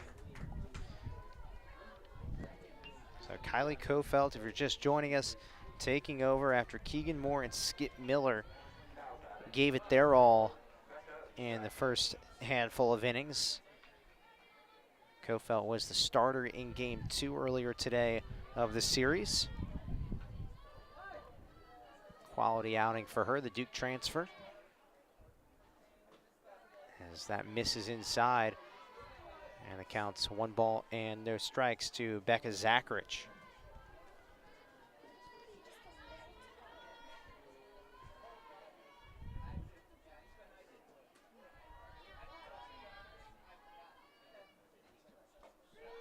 And that hits the outside corner for a called strike, 1-1.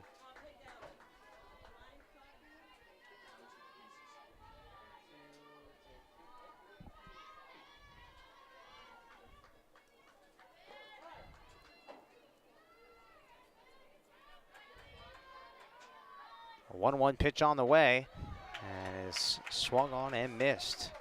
Strike 2, so great job here by Kofelt.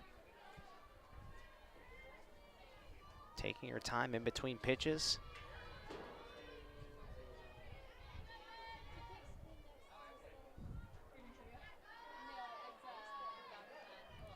A 1-2 is inside ball. 2 balls and 2 strikes. Up next for Ohio, they'll hit the road this weekend and take on Northern Illinois. Again, the longest road trip of the season. That'll be a pretty long bus ride, but Bobcats will get a chance to play NIU as this is bounced right back to the circle, and Kofelt will make the play, and that is out number 2. NIU coming into today 18-18 overall, 8-6 in Mid-American Conference play. So that won't be an easy trip out there to DeKalb. Meanwhile, Kent State, their weekend is back at home, where they will actually finally play at their park, Divine Diamond. That's a cool name. They'll host Toledo. They were dealing with some construction on their field.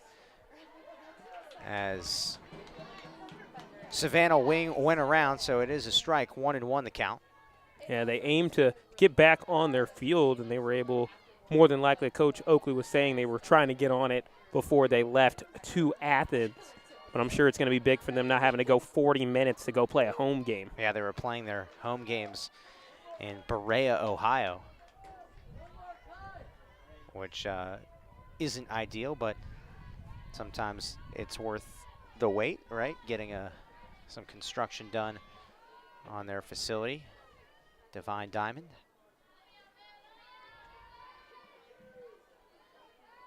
One-two pitch is on the outside corner, called strike three. A 1-2-3 inning for Kylie Kofeldt in the top of the sixth.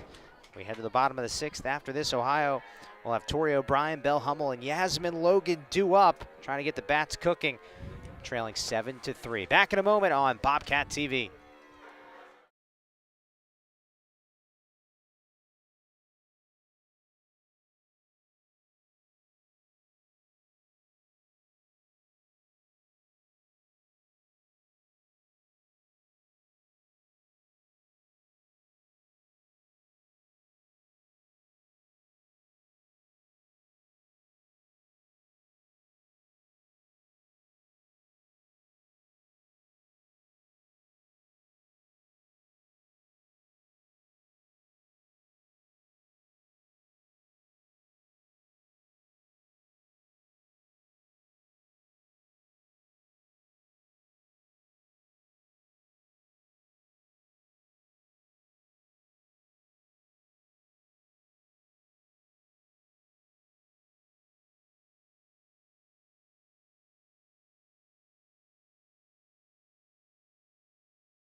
All right, new pitcher in the circle for the Kent State Golden Flashes. Macy Ireland replaces Annalise Kelly. Kelly, again, she's been used so much, so you'd imagine just giving her a break before another gauntlet this weekend at home against Toledo. Macy Ireland will take over. She started the second game of this series earlier today and deals the first pitch to Tori O'Brien, and this is grounded up the middle, a base hit for Tori out of the 9-spot, her second hit of this game, and perhaps some momentum cooking on the Bobcats side. Cedric, Macy did not have it in game 2 of this series for Kent State. She started the game, it lasted 4 innings, but gave up 9 hits, 10 runs, 8 of them were earned.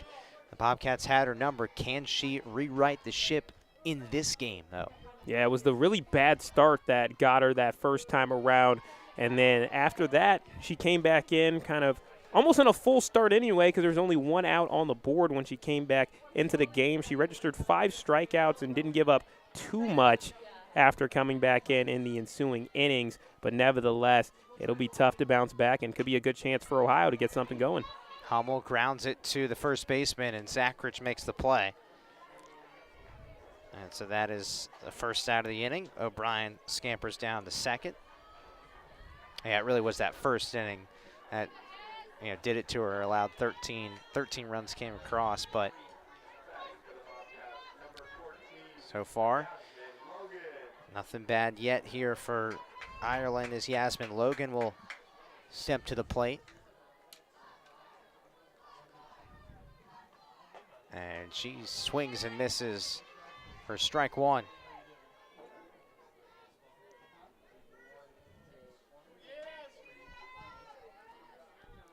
Does make you wonder how things would be different for Kent State if they had their full pitching staff available to them as well.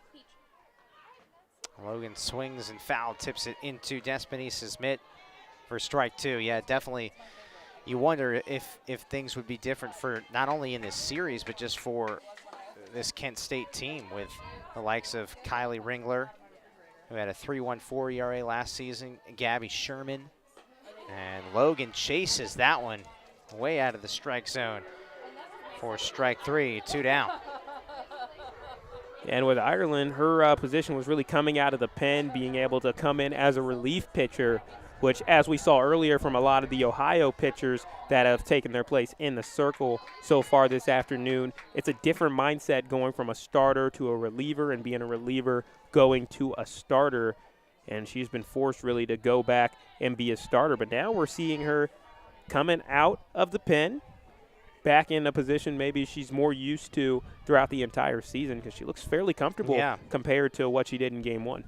Yeah, that's a good point, Cedric. When you look at her numbers, much more appearances out of the pen, 25 appearances compared to 13 starts for Macy Ireland. Alexis Daw with a 1-ball, 1-strike count, 2 down here in the bottom of the 6th inning from the Ohio softball field here in Athens. A 1-1 pitch is waved at and missed, strike 2.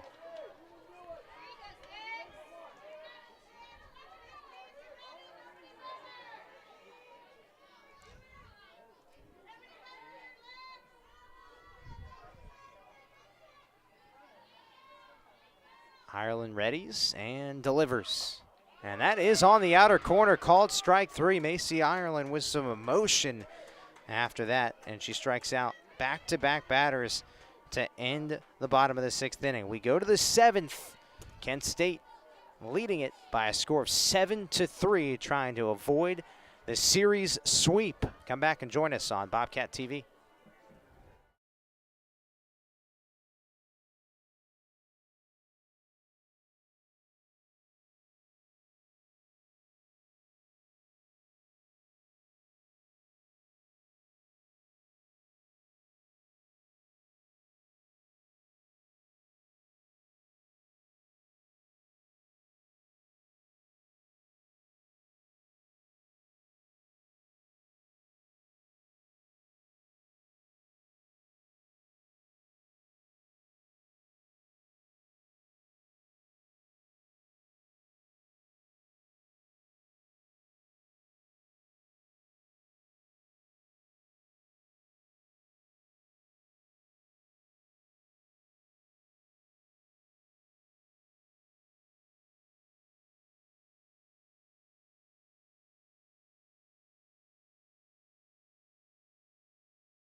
To the top of the 7th inning we go from the Ohio softball field. Back with Cedric Granger, I'm Sam Hyman.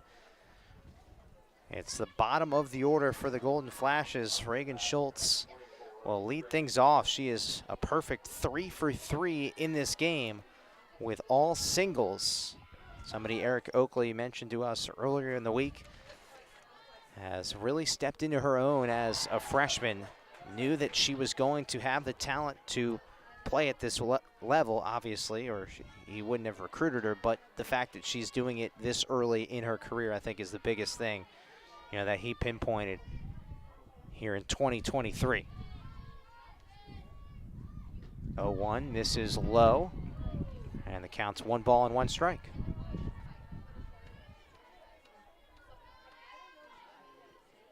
And when it comes to this point in the season, they're at game 35 right now. You start to pass that threshold of everything being new to you to starting to grow into a veteran presence. Yeah, as the season goes on, a lot of freshmen start to not play like it's their first season. They get very comfortable, and it's been the case for Reagan Schultz here in this series, certainly not playing like a freshman. In the field, she did commit an error when she moved from second to short earlier today in game 1 of the doubleheader.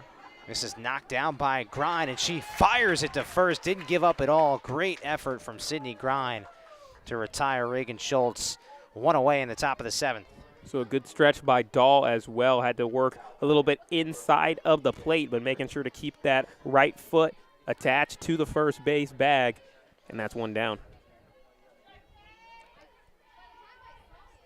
I've been very impressed with Sydney Grine over at shortstop. Her range of motion is elite at this level. And this is knocked foul left side. Eric Oakley dodges that one. Kent State head coach, also the third base coach for the Golden Flashes. As you were saying, Grine has been absolutely terrific from her shortstop position. I think the one play that most stood out to me was when the ball went through Wessler, and she was right there behind her to almost turn one in that play that ended up resulting in an error for Ohio. Here's one lofted. Oh, just over her mitt. Looked like she may have misjudged that one stepping in first, and Jade Raymer has reached with one out and turns the lineup over for the senior shortstop, Julia Mazanek. Number 1, 13 hits for Kent State now. 13 of them. Yeah, it's been an offensive surge for the Golden Flashes, who only had 2 hits in the first game today. Completely different narrative as Mazanek grounds it to third. Wessler throws to second. Tough catch, but O'Brien holds on to it. And the Bobcats get the lead runner, so Raymer is retired at second. Mazanek reaches on the fielder's choice. She too has 3 singles today, by the way. And now Bree Despines comes to the plate. Told us earlier in the week her biggest strength is communication, making sure her team is upbeat when things aren't going our way. And to hear that from a freshman is something special. And the future is bright for Bree Despines. Also, just a fantastic interview as well, too. Again, her confidence and her really personality, it was exuding all throughout the interview, just very outgoing. And you can tell why she's already really made herself a really good part of this Kent State team. And this one is jammed but grounded into left field. Despines reaches with a single, so 2 walks and 2 singles for Bree Despines to give the Golden Flashes now runners at first and second with 2 down. Yeah, she's really figured it out in this game 3. No hits in game 1 and game 2, but now following that up with a pair of hits, a pair of walks, and a run to her name today. That's exactly the performance we expected from her. Alexandra Whitmore fooled with the off-speed pitch. That's in there for a called strike, 0-1.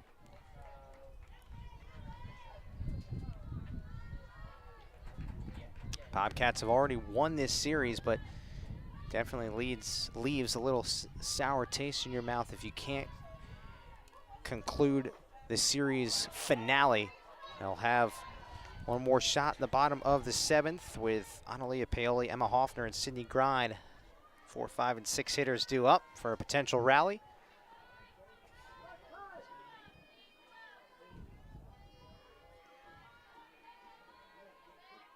The 1-1 pitch is just outside. 2 balls and 1 strike. Ohio has used 3 pitchers in this game. Keegan Moore made the start, then Skip Miller and Kylie Kofelt, who was the game 2 starter.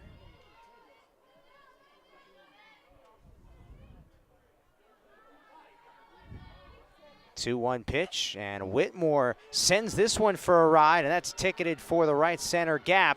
1 run will score around third. Here comes Despines. She will slide in safely, and Alexandra Whitmore comes up clutch with a 2-run triple. All about insurance for Kent State there, and Whitmore delivering for her team. She's been a dynamo defensively and also showcasing what she can do at the plate. Hit the 210 sign in right center field with that one.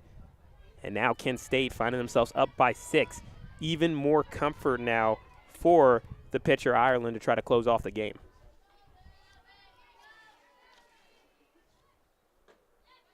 That one just misses inside to Emily Lippy.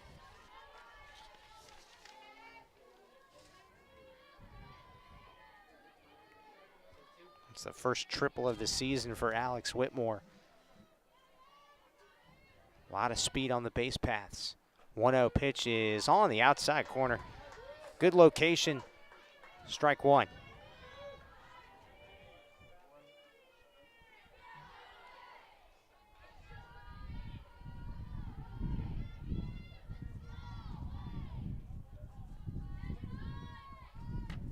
A 1-1.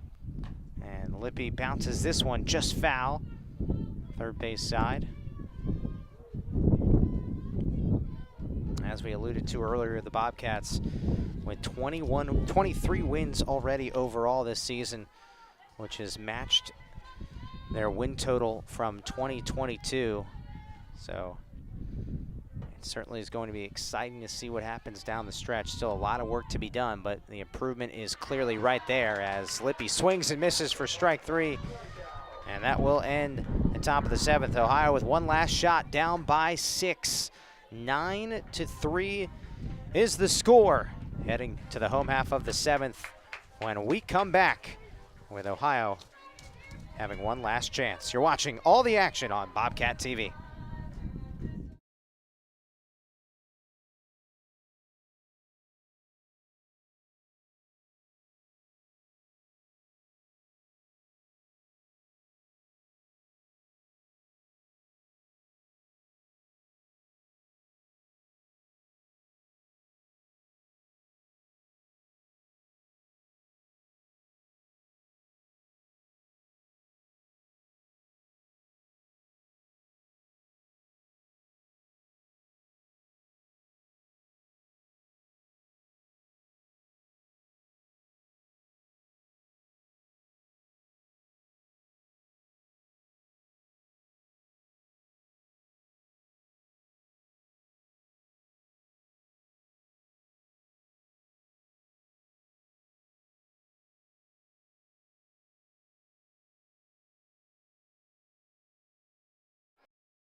Last chance for the Bobcats here in the bottom of the seventh inning. Analia Paoli, Emma Hoffner, and Sydney Grind. 4, 5, and 6 due up for Jenna Hall's team as we resume the action, and the first pitch is up in the attic for ball one. Analia Paoli has a single in this game. Came around to score as well. 1-0 pitch, and Paoli strikes it foul back towards the netting. Right on it. Just needs to tighten the screws just a little bit.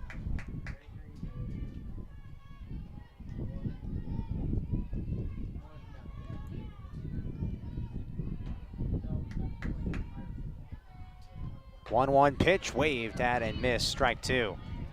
Now it's a good location there from Macy Ireland to get Paoli to chase. Ireland certainly looks confident. She let out a big roar after she got out of some trouble in the bottom of the sixth inning as Paoli lifts this one to shallow second base spot. Regan Schultz will make the play. And that is out number one in the bottom of the seventh. Yeah, that's the thing with these double headers, Sam, is that when you lose a game, you get a chance to immediately go out there. You don't have to eat crow for more than 24 hours like normal days. You get a chance to go back out there, do it all again, and right the wrongs. That's going to be what is the taste in your mouth after the whole series, going on that long bus ride back over to Kent. And if you can have it where you at least won the last game, you played well in the last one, you can go home with a smile as opposed to a frown. Yeah, and you know, some optimism, right, moving forward that you are capable.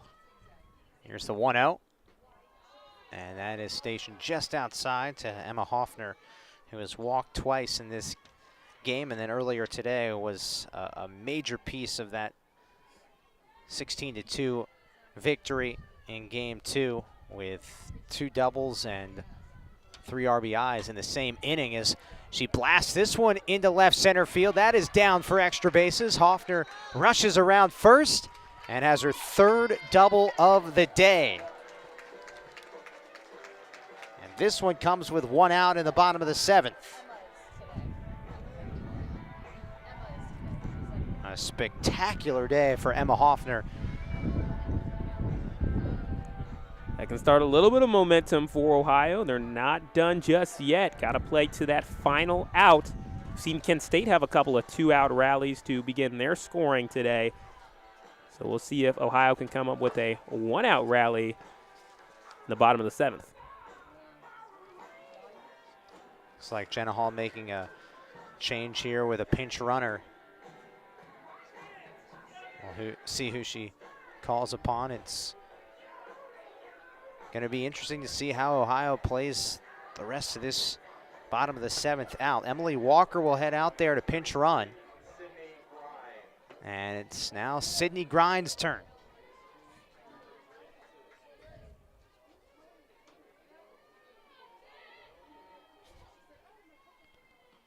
And that is high.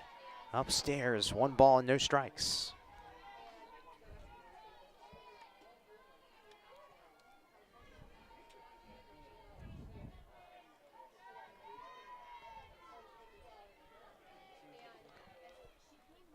Grind takes low, and the count's 2 balls and no strikes.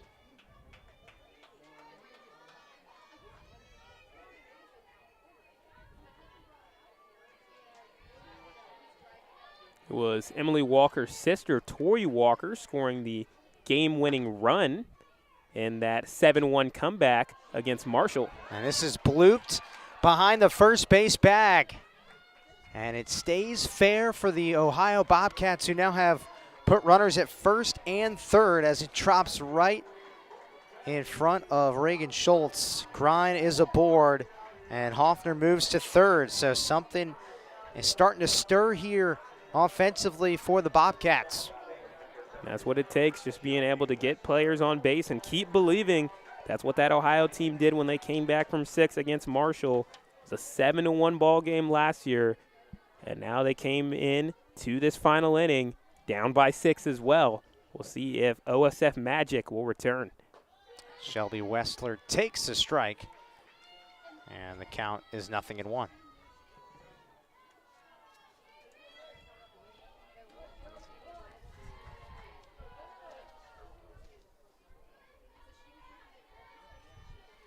Freshman third baseman awaits and takes outside. 1 ball and 1 strike. Westler does have 2 homers this season, but with the deficit being 6, you just want to focus on station-to-station ball. As this one is lined right back to the pitcher. What a play from Macy Ireland. Nobody doubled off, but that was a spectacular effort. The awareness as soon as she threw the pitch to be able to stay composed, because that nearly went over her glove. Yeah, she looks like a whole new player out there compared to the slow start in game number 1 of today's doubleheader. But right now, she is showing some great command, being able to make plays happen. And now she's 1 out away from closing off this game. Yeah, what an effort there from Ireland.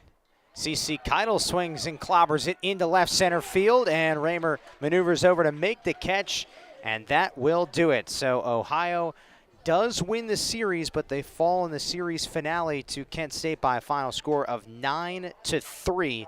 Cedric, your final thoughts as you unpack the series in its totality. First, for Kent State, even though they lost the first 2 games, they can feel good about themselves having won the 3rd game. It's not easy to bounce back from a game in which you gave up 13 runs to start off the game, but the Golden Flashes, they showed some strong mental toughness to come back in Game 3 and pick up the win. As for Ohio, even though it does hurt to lose Game 3 of the series, they should still be proud of themselves for being able to take this series against Kent State. It's always tough being able to sweep a team and being able to pick up 2 out of 3, even though you may vacate a little bit of your lead. You're still in first place going into a tough road trip with NIU, so they should definitely keep their confidence moving forward into that tough series. So Ohio will finish off this series with a record of 23-17 and 13-5 in Mid-American Conference play. Kent State 10-25 and 5-8 in Mid-American Conference play. So that does it for us today. We appreciate those of you for joining us. Once again, your final score in Game 2 of our doubleheader today and the series finale. Kent State wins it 9-3, but it is Ohio who wins the series and takes 2 out of 3 against the Golden Flashes. For my broadcast partner, Cedric Granger, I'm Sam Hyman, and our great crew led by Jordan Bowes. We say so long and have a great rest of your Wednesday evening.